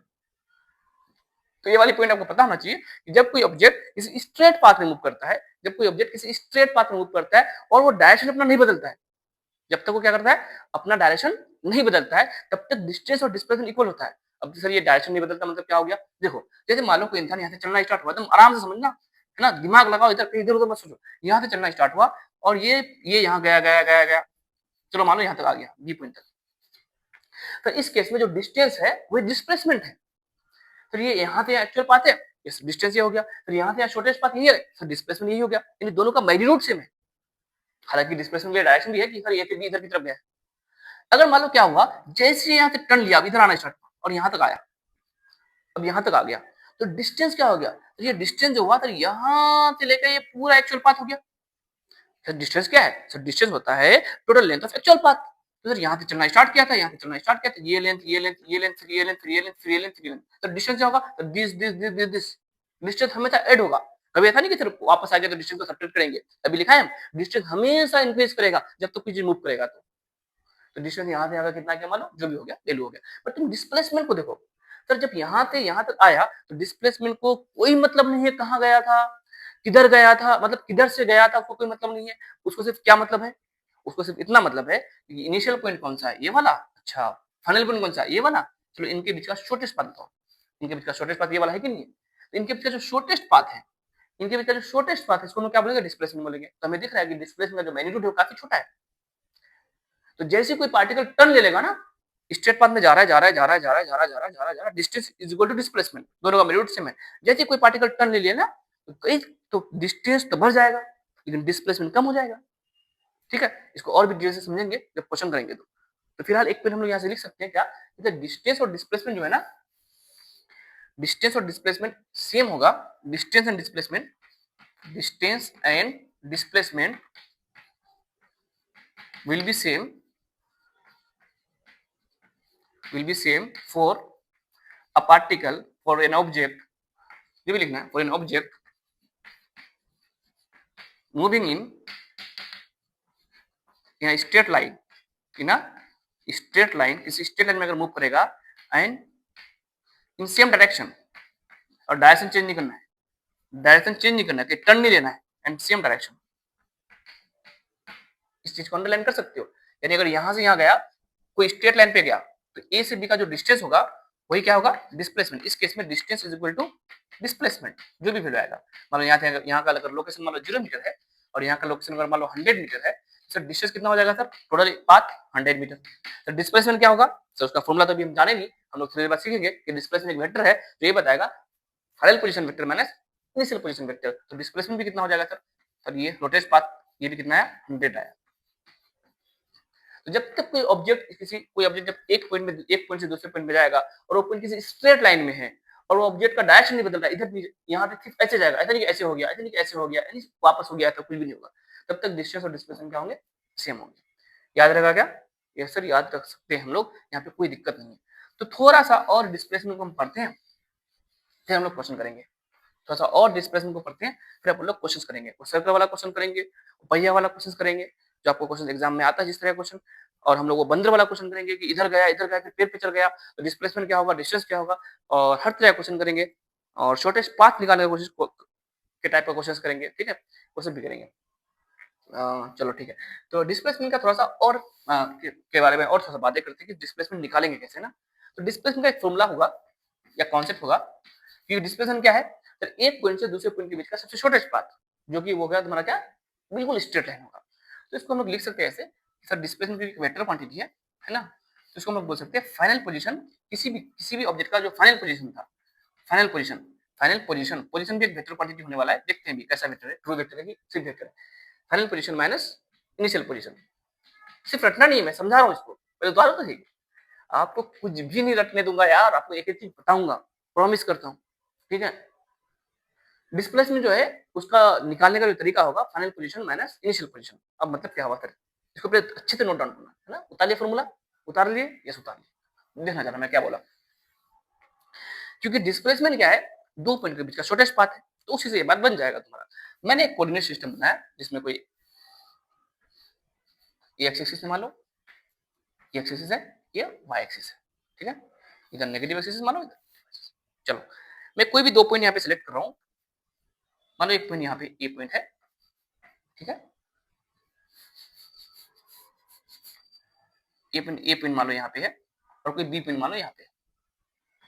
सर इनके बीच का डिस्टेंस ना जाने कितना सारा होगा, कैसे गया, ऐसे गया, ऐसे गया, ऐसे गया, ऐसे गया, ऐसे गया, लेकिन डिस्प्लेसमेंट तो सर एक ही होगा। डिस्प्लेसमेंट क्या होता है सर, ए से भी जाएगा तो सबसे छोटा वाला पाथ, सबसे छोटा वाला पाथ, ये है कि नहीं, ये डिस्प्लेसमेंट। यस सर ये है। सर कैसे निकालेंगे, जरा आप क्लास 10 का मैथमेटिक्स डिस्टेंस फॉर्मूला जरा देखना।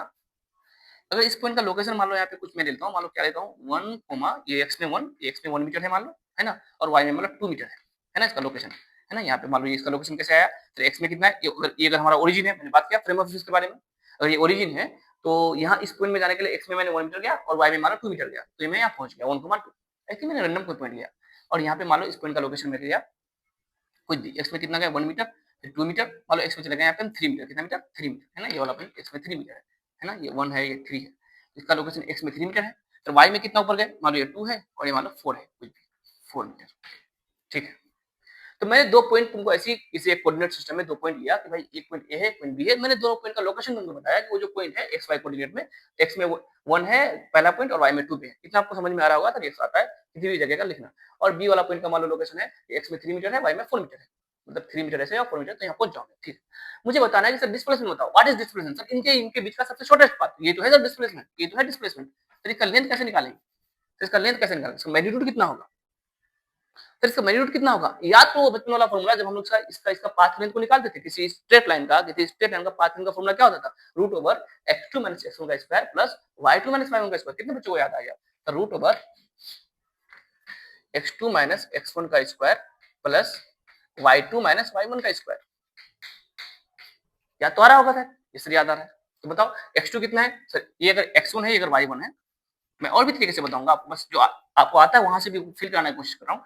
और अगर x2 है, अगर ये y2 है, ठीक है सर, x2 में कितना 3, x1 में कितना 1, तो 3 - 1 का होल 3 - 1 2 का होल स्क्वायर 4 बन जाएगा। तो y2 - y1, y2 में कितना 4 है और y1 में कितना 2 है, तो 4 - 2, 3 से 2 का होल स्क्वायर 4, 4 + 4 8, यानी रूट 8 आ जाएगा यहाँ से यहाँ का डिस्प्लेसमेंट, यानी यहाँ से का पाथ लेंथ। और इसी शॉर्टेस्ट पाथ को हम लोग क्या बोलेंगे, डिस्प्लेसमेंट बोलेंगे। अच्छा ये बात है क्या सर, हाँ ये बात है, लेकिन आपने भी लिखा था final position minus initial position, कुछ तो लिखा था सर, ऐसा कुछ तो लिखा था, ऐसा कुछ है ना। हाँ देखो इसी को तो लिखा था, इसको थोड़ा और तरीके से समझो। मैं अगर आपको यहाँ पे एक राइट एंगल ट्रायंगल बना के समझाऊं, देखो मैं अगर यहाँ से एक लाइन जोड़ू ऐसे और एक यहाँ से ऐसी लाइन जोड़ू, आपको एक राइट एंगल ट्रायंगल बनता हुआ दिखाई दिया। सर अगर ये राइट एंगल ट्रायंगल में अगर ये एंगल थीटा है, मान लो कोई भी एंगल बन रहा है कुछ एंगल, तो ये हो जाएगा हमारा परपेंडिकुलर, ये होगा हमारा बेस और ये होगा हमारा हाइपोटेनस। तो जो डिस्प्लेसमेंट इस सिचुएशन में हमको निकालना है वो क्या चीज है, वो तो सर हाइपोटेनस ही है। ये तो इसको सर ये तो हाइपोटेनस ही है सर, हाइपोटेनस परपेंडिकुलर बेस में रिलेशन आता है, इस लेंथ का स्क्वायर करेंगे प्लस इस लेंथ का जो आएगा उसका स्क्वायर करेंगे, फिर इस लेंथ का जब स्क्वायर करेंगे तो उसके बराबर आता है, उसके इन दोनों के स्क्वायर के सम के बराबर इस लेंथ का स्क्वायर आता है। इसी को तो पाइथागोरस थ्योरम बोलते हैं, p square plus b square is equal to p square plus b square is equal to h का स्क्वायर। पाइथागोरस हमने रिलेशन बताया, कभी भी कोई राइट एंगल ट्रायंगल फॉर्म हुआ तो हमेशा इस रिलेशन को सेटिस्फाई करेगा। तो अगर सर मुझे p और b पता चल जाए तो h पता चल जाएगा। सर p कैसे पता चलेगा, देखो सर ये जो पॉइंट है ये 2 है और यहाँ पे पॉइंट है 4, सर ये यहाँ से 2 है और यहाँ से यहाँ 4 है, तो यहाँ से यहाँ का वैल्यू कितना 2 है कि नहीं है, सर 2 है। इसी तरह से ये लोकेशन 1 है और ये लोकेशन कितना 3 है, सर यहाँ से यहाँ कितना 1 है और यहाँ से यहाँ कितना 3 है, तो इसके बीच में कितना आएगा सर, ये भी तो 2 हो जाएगा। तो मतलब h का जो स्क्वायर, ये भी 2 आ गया, 2 का स्क्वायर, ये भी 2 आ गया, 2 का square is equal to h का स्क्वायर। तो ये आ गया sir 4 + 4 is equal to h का स्क्वायर। तो h कितना हो गया सर, हमें तो h चाहिए ना, 4 + 4 8, उसको रूट स्क्वायर को इस पाले क्या हो गया, रूट 8 मीटर। सर यहाँ से भी तो रूट 8 मीटर आ रहा था, इस फॉर्मूला में पुट करो, तो इसको x2 y2 x1 y1, तो x2 - x1 का स्क्वायर प्लस y2 - y1 का स्क्वायर। तो डिस्प्लेसमेंट जो आ रहा है वो एक ए पॉइंट हमारा अगर इनिशियल पॉइंट है, बी अगर हमारा फाइनल पॉइंट है, तो फाइनल पोजीशन और इनिशियल पोजीशन को अगर हम सब्ट्रैक्ट कर दे रहे हैं तो हमारा हमको क्या बता रहा है, डिस्प्लेसमेंट। लेकिन फाइनल पोजीशन अगर एक्स वाई जेड तीनों में रहा तो उसको एक्स वाई जेड तीनों में ऐसे सब्ट्रैक्ट करना पड़ेगा। जब अगर हम यहाँ पे लिखेंगे सर डिस्प्लेसमेंट वेक्टर के फॉर्म में, तो हम बोलेंगे सर x2 - x1 जो डिस्प्लेसमेंट आया, x2 - x1, x1 में कितना 1 है, x2 में कितना 3 है ना, 3 है। लेकिन किधर की तरफ है, क्योंकि डिस्प्लेसमेंट एक वेक्टर क्वांटिटी है, डिस्प्लेसमेंट एक वेक्टर क्वांटिटी, हमको डायरेक्शन भी बताना पड़ेगा। सर एक्स में एक्सिस में 1 से 3 गया, लेकिन गया किधर? एक्स की तरफ। तो एक्स की तरफ का डायरेक्शन हम लोग क्या बोलेंगे? सर आई कैप बोलेंगे। फिर plus y2 minus y1। Sir y2 कितना? 4 है, और y1 कितना था? 2 था। 2 से 4 गया y में से, y में देखो, पहले y में 2 पॉइंट ना, अब y में 4 में 2 से 4 गया। तो y2 माइनस 1 कितना गया? 4 माइनस 2। ये तो सिर्फ कहा सर y में कितना गया वो बताया, लेकिन गया y में तो हमको उसका डायरेक्शन बताना पड़ेगा। इसको हम ऐसे भी ले सकते हैं, जैसे हम x2 माइनस x1 को बोलेंगे तो x2 माइनस x1 कितना हो जाएगा सर? 3 माइनस 1, यानी क्या हो गया? इसको थोड़ा सा इधर लिख रहा हूं मैं, 3 माइनस 1 2 का i कैप प्लस 4 माइनस 2 2 का j कैप। तो ये सब बात सर एक ही सब बात है क्या? आप डिस्प्लेसमेंट को कभी ऐसे निकाल रहे हो, उसका लेंथ को अभी हमने लेंथ नहीं निकाले, आप वेक्टर फॉर्म में ऐसे लिख रहे हो, आप पाइथागोरस थ्योरम से भी बता रहे हो। तो ये सब कहानी बहुत सिंपल कहानी है, दो पॉइंट के बीच का शॉर्टेस्ट पाथ को बताने के लिए आप किसी चीज को भी फॉलो कर सकते हो। बट ये जो फॉर्म है ना, जब हम final position minus initial position करते हैं, final position minus initial position, तो हम उसको वेक्टर फॉर्म में भी लिख सकते हैं, क्योंकि पोजीशन खुद एक वेक्टर फॉर्म में होता है। अभी हम पोजीशन वेक्टर को ड्रॉ करेंगे, बताएंगे, ठीक है। तो प्रॉपर हमारा एक डिस्प्लेसमेंट वेक्टर फॉर्म में आ गया। 2 मीटर इस ऑब्जेक्ट का एक्स की तरफ डिस्प्लेस हुआ कितना? तो 1 से कहां गया? 3 में। आराम से सुनना, तो 1 से 3 में गया, तो एक्स की तरफ कितना मीटर गया? 2 मीटर। एक्स की तरफ 2 मीटर गया, ये कौन? ये 2 आई के क्या बता रहा है? 2 मीटर एक्स की तरफ। फिर ए पॉइंट से जब बी पॉइंट में गया तो वाई में कितना डिस्प्लेस हो गया? तो 2 से 4 हो गया, 2 से 4 हो गया। तो वाई में कितने का डिस्प्लेस हुआ? 2 मीटर। कितने? वाई में, ठीक है। इस तरह से भी हम बोलेंगे इसको। चलो इतना उतारे। डिस्प्लेसमेंट वेक्टर का फॉर्मूला क्या होगा? तो final position minus initial position. एक चीज और मैं यहाँ पे तुमको बताना चाह रहा हूँ, पहले उसको समझो। एनसीईआरटी में एक लाइन लिखा हुआ है डिस्प्लेसमेंट ट्रू वेक्टर है, इसका मतलब क्या हुआ? ये एक्स एक्सिस है, ये वाई एक्सिस है। आप किसी भी फॉर्मूला को फॉलो करो लेंथ को निकालने के लिए, अभी के लिए कोई इशू नहीं है, लेकिन हम लोग बेसिकली सब बात ध्यान रखेंगे। अगर राइट एंगल ट्रायंगल बन के हम फॉर्म होगा तो हम लोग बेसिक तरीका जो सीखे उसको भी यूज करेंगे। अदरवाइज हम लोग final position minus initial position भी निकलेंगे। अच्छा, फाइनल पोजीशन और इनिशियल पोजीशन जो वेक्टर फॉर्म आया था 2i के प्लस 2j के, उसका मैग्नीट्यूड निकालना हम लोग पहले सीख चुके थे। वेक्टर का addition root over square square plus square square, तो वहां से भी क्या आएगा? रूट 8 आएगा, ठीक है। याद करो वेक्टर एडिशन में ये हमारा डिस्प्लेसमेंट वेक्टर कितना आया? अभी अभी जस्ट पढ़े तुम, डिस्प्लेसमेंट कितना आया था वेक्टर फॉर्म में? 2i के एक्स की तरफ 2 मीटर का डिस्प्लेस हुआ था, ये डिस्प्लेसमेंट हुआ था। y की तरफ भी 2 मीटर का डिस्प्लेसमेंट हुआ था। सर उसका लेंथ कितना होगा? डिस्प्लेसमेंट तो वेक्टर फॉर्म में हुआ ना, सर उसका लेंथ क्या होगा? इसका मैग्नीट्यूड क्या होगा? तो वेक्टर फॉर्म में इसका मैग्नीट्यूड क्या होगा? इसका जो मैग्नीट्यूड होगा, अच्छा इसको एस से डिनोट कर दो, एस से। इस वेक्टर का मैग्नीट्यूड सर, दो वेक्टर को हम लोग ऐड कर रहे हैं, वेक्टर को, दो वेक्टर को ऐड कर रहे हैं, इसका मैग्नीट्यूड फॉर्मूला क्या था? रिजल्टेंट का रूट ओवर a का स्क्वायर प्लस b का square plus 2ab cos theta. तो दोनों के बीच में एंगल कितना है? अगर i और j, इसलिए तो i j में लिखिए, i इधर है, j इधर है, 90 है कि नहीं है? क्या बन जाएगा? सिर्फ रूट ओवर 2 का स्क्वायर प्लस 2 का स्क्वायर, कितना गया? रूट 8 आएगा कि नहीं आएगा? वो तो आना ही था, वो तो आना ही था। चलो ठीक है, हम एक और बात करने वाले हैं आपके लिए, काम की बात। इधर आ जाओ। क्वेश्चन स्टार्ट कब होगा? अरे क्वेश्चन ही कर रहे हैं, समझो तो अच्छे से। सिर्फ डिस्टेंस और डिस्प्लेसमेंट को इतनी सारी बातें बता रहा हूँ, कहीं नहीं मिलने वाला है ऐसा, कहीं नहीं मिलने वाला है। ये बात इसलिए मैं बोल रहा हूँ कि मैं भी क्लास में बताता हूँ, इतनी सारी बातें क्लासेस में पॉसिबल नहीं होती है, क्योंकि हमारे पास टाइम का वहाँ पे लिमिटेशन होता है। यहाँ हम सब कुछ बताएंगे, आपको अच्छे से बताएंगे, ठीक है। चलो, अगर मान लो कोई अपने पास कोई भी एक पॉइंट से दूसरे पॉइंट के बीच का, एक पॉइंट से दूसरे पॉइंट के बीच का आपको डिस्प्लेसमेंट मान लो ऐसे दिया हुआ है कि देखो ये डिस्प्लेसमेंट है, कुछ लोकेशन है मान लो, लेकिन 1,2 और इसको ले लेते हैं मान लो कितना, ये मान लो 1 से 3 चला गया, जो लेना है 3,4, चलो सेम नंबर लेंगे। अगर मैं क्या करूं, ये सर लेंथ कितना आया? सर यहाँ से अगर लेंथ हम लोगों ने बहुत बार निकाला, रूट 8 मीटर, बहुत सारे तरीके से बताया, रूट 8 मीटर। तो शॉर्टेस्ट पाथ का जो लेंथ आया वो रूट 8 मीटर हो गया, तो डिस्प्लेसमेंट का जो लेंथ होगा वो रूट 8 मीटर होगा। और डिस्टेंस सर नहीं पता, अगर अगर ऐसे ही गया तो रूट 8 मीटर, सर ऐसे ऐसे ऐसे होकर आया तो कुछ और होगा, सर ऐसे ऐसे करके आया तो डिस्टेंस कुछ और होगा। डिस्टेंस का हमें नहीं पता किधर से गया था, बट डिस्प्लेसमेंट हम तुरंत बता सकते हैं, हमें कोई मतलब ही नहीं वो किधर से गया है, हमें सिर्फ मतलब है कि इनिशियल पॉइंट क्या था, फाइनल पॉइंट क्या था, उसके बीच का जो शॉर्टेस्ट पाथ है उसको डिस्प्लेसमेंट बोलेंगे। उसको निकालने का मैंने कई सारा तरीका बताया, उसमें सबसे ज्यादा तुमको याद रखना है जो final position minus initial position, उसको यूज करेंगे हम लोग बहुत भर भर के। मैं यहाँ पे क्या बताने वाला हूँ, क्या डिस्प्लेसमेंट ट्रू वेक्टर है क्या, उसको समझाने जा रहा हूँ। मैं अगर इस कोऑर्डिनेट सिस्टम को, जिसका ओरिजिन यहाँ पे 0,0 है ये, अगर मैं इस कोऑर्डिनेट सिस्टम को थोड़ा सा शिफ्ट कर दूं तो क्या डिस्प्लेसमेंट उतना ही रहेगा? अगर उतना ही रहेगा तो हम बोलेंगे कि डिस्प्लेसमेंट एक वेक्टर है जो कोऑर्डिनेट सिस्टम पे डिपेंड नहीं करता है, इसका मतलब डिस्प्लेसमेंट ट्रू वेक्टर है। उसको कहीं भी लिख दो और वेक्टर फॉर्म में उतना इसका मैग्नीट्यूड आएगा। मतलब किसी भी फ्रेम में, किसी ऑब्जर्वर में, किसी भी, अगर तुम ऑब्जर्वर को चेंज करो, अगर तुम कोऑर्डिनेट सिस्टम को चेंज करो, मतलब तुम ऑब्जर्वर को चेंज करो, तो एक पॉइंट से दूसरे पॉइंट का डिस्प्लेसमेंट चेंज नहीं होने वाला है। एक पॉइंट से दूसरे पॉइंट का डिस्प्लेसमेंट नहीं चेंज होने वाला है अगर हम ऑब्जर्वर को चेंज करेंगे, इसलिए हम डिस्प्लेसमेंट को क्या बोलेंगे, ट्रू वेक्टर बोलेंगे। तो कैसे नहीं चेंज होगा, जरा आप ऑब्जर्वर को चेंज करके देखो। चलो ठीक है, इस कोऑर्डिनेट सिस्टम को थोड़ा सा हम शिफ्ट करेंगे। अगर इस कोऑर्डिनेट सिस्टम को अगर हम थोड़ा सा मान लो आगे शिफ्ट कर दिए, कितना, चलो मान लो हम इसको ये पहले से 0,0 है, मान लो यहाँ पे कितना है 1 है, तो यहाँ पे कितना है 3 है, ठीक है, और ये कितना है 2 है, और ये कितना है, यहाँ 4 है। अब मैं इस कोऑर्डिनेट सिस्टम को मान लो 4 यूनिट आगे शिफ्ट कर दिया, तो इसको इसको नहीं रहने दिया, पॉइंट ए पॉइंट बी अपनी जगह फिक्स है। ये पेयर है मान लो, यहाँ पे ये चाय की दुकान है, फिक्स है वो। मैं कोऑर्डिनेट सिस्टम को अगर आगे कर रहा हूं, अब मैं डिस्प्लेसमेंट निकालूंगा, क्या फिर भी डिस्प्लेसमेंट अगर उतना ही आएगा तो हम बोलेंगे डिस्प्लेसमेंट एक ऐसा वेक्टर है जो ट्रू वेक्टर है, अगर वो कोऑर्डिनेट सिस्टम पे डिपेंड नहीं करेगा। तो देखते हैं, चलो इस कोऑर्डिनेट सिस्टम को हमने क्या किया, मान लो कि 4 यूनिट आगे शिफ्ट कर दिए। जब हम इसको 4 यूनिट आगे शिफ्ट कर देंगे तो ये ओरिजिन जो है 4 यूनिट आगे चला जाएगा।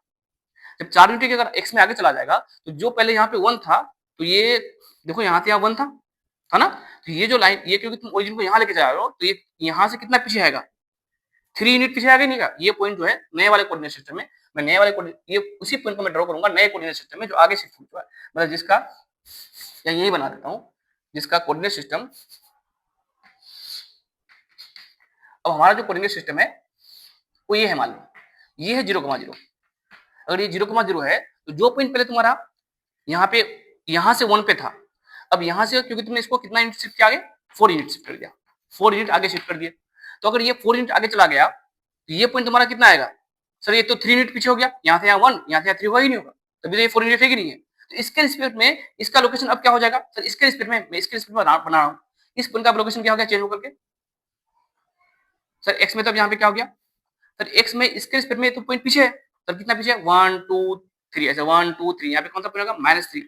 सर -3 क्यों बोल रहा हूँ, इसके रिस्पेक्ट में बोल रहा हूँ, इसके रिस्पेक्ट में ये लाइन का जो पोजीशन है वो हो गया तुम्हारा एक्स में 3 मीटर पीछे, क्योंकि इसको तुमने 4 मीटर आगे शिफ्ट किया, ये पॉइंट यहाँ से 1 मीटर आगे था, तो यहाँ से 3 मीटर हो ही नहीं। तो इसके रिस्पेक्ट में इसके वो पोजीशन कहाँ पे, तो -3 मीटर। तो वाई में तो उतना ही पड़ता, ठीक है, वाई में तो ये वाला पॉइंट जो कि यहाँ के रिस्पेक्ट में, यहाँ से कितना मीटर आगे था, 3 मीटर, तुमने इसको कितना आगे कर दिया, 4 आगे कर दिया, तो यहाँ से कितना मीटर पीछे है, कितना पीछे है, सर 1 मीटर पीछे है। तो यहाँ से पीछे गए तो हम लोग क्या बोलेंगे, तो इसके लिए ये जो पॉइंट है, हमको इस पॉइंट में जाने के लिए हमको इधर जाना पड़ेगा -1 मीटर, और वाई में अभी भी उतना ही ऊपर है। तो बताओ, अगर ये पॉइंट पहले तुम्हारा कितना था 1,2 और यहाँ पे 3,4 था, तो हमारा डिस्प्लेसमेंट जो लेंथ आया था वो √8 मीटर आया था। अब निकालो, तो अगर ये पॉइंट मैंने कोऑर्डिनेट सिस्टम को अगर आगे शिफ्ट कर दिया, तो उसका तो पोजीशन चेंज हो गया, इसके रिस्पेक्ट में, इसके रिस्पेक्ट में, ऑब्जर्वर के रिस्पेक्ट में, ऑब्जर्वर के रिस्पेक्ट में उसका पोजीशन जरूर चेंज हुआ है, बट डिस्प्लेसमेंट पॉइंट और ए और बी के बीच में वही आएगा। निकाल के देखो, फिर क्या फॉर्मूला लगाएंगे, √x2 - x1 का होल स्क्वायर, √x2 कितना है सर, -1, माइनस x1 कितना है सर, -3 का whole square, plus y2 - y1 का होल स्क्वायर, 4 - 2 का होल स्क्वायर। तो यहाँ जरा देखें हम, -1 -3, -1 -3 का होल स्क्वायर है, होल स्क्वायर है। तो -1 -3 कितना होगा, तो -1 + 3 हो जाएगा। -1 + 3 कितना होता है सर, 3 - 1 2, अगेन 2 का स्क्वायर + 2 का स्क्वायर, अगेन कितना आ गया, तो √8 आ गया। इसका मतलब अगर हम ऑब्जर्वर अगर यहाँ से है और यहाँ से वो इस पोजीशन और इसको देख रहा था, तो यहाँ से यहाँ का जो डिस्प्लेसमेंट वेक्टर आया था, जो सबसे छोटेस्ट पाथ आया था, √8 मीटर आया था। जैसे इस कोऑर्डिनेट सिस्टम को आगे लेके चले गए, इस कोऑर्डिनेट सिस्टम को हम 4 यूनिट अगर आगे लेके चले गए, इसके रिस्पेक्ट में इनका तो पोजीशन जरूर चेंज हो चुका था, लेकिन दोनों के बीच का जो मिनिमम शॉर्टेस्ट जो पाथ था वो अभी भी कितना है, √8 मीटर आया। और शॉर्टेस्ट पाथ का नाम क्या है, डिस्प्लेसमेंट है। इसका मतलब डिस्प्लेसमेंट जो वेक्टर हुआ वो किसी कोऑर्डिनेट सिस्टम पे डिपेंड नहीं किया, वो किसी ऑब्जर्वर पे डिपेंड नहीं किया, वो किसी फ्रेम ऑफ रेफरेंस पे डिपेंड नहीं किया। तुम इसको ऐसे घुमा दो तो भी इसका लोकेशन चेंज जरूर हो जाएगा, तुम इसको ऐसे घुमा दोगे तो इसका लोकेशन जरूर चेंज हो जाएगा। बट अगेन ये लेंथ जो आएगा सबसे छोटेस्ट जो लेंथ होगा वो √8 मीटर ही होगा, और सबसे छोटेस्ट लेंथ का नाम है डिस्प्लेसमेंट नाम है। इसका मतलब डिस्प्लेसमेंट जो वेक्टर है वो ट्रू वेक्टर है। ट्रू वेक्टर उसको बोलते हैं जो ऑब्जर्वर पे डिपेंड नहीं करता है, ट्रू वेक्टर उसको बोलते हैं जो कोऑर्डिनेट सिस्टम पे डिपेंड नहीं करता है। तो नोट देकर लिखना एनसीईआरटी वाली बात, displacement is a true vector, displacement is a true vector, displacement is a true vector. क्यों सर, रीजन क्या है, रीजन ये है, it does not depend on, it does not depend on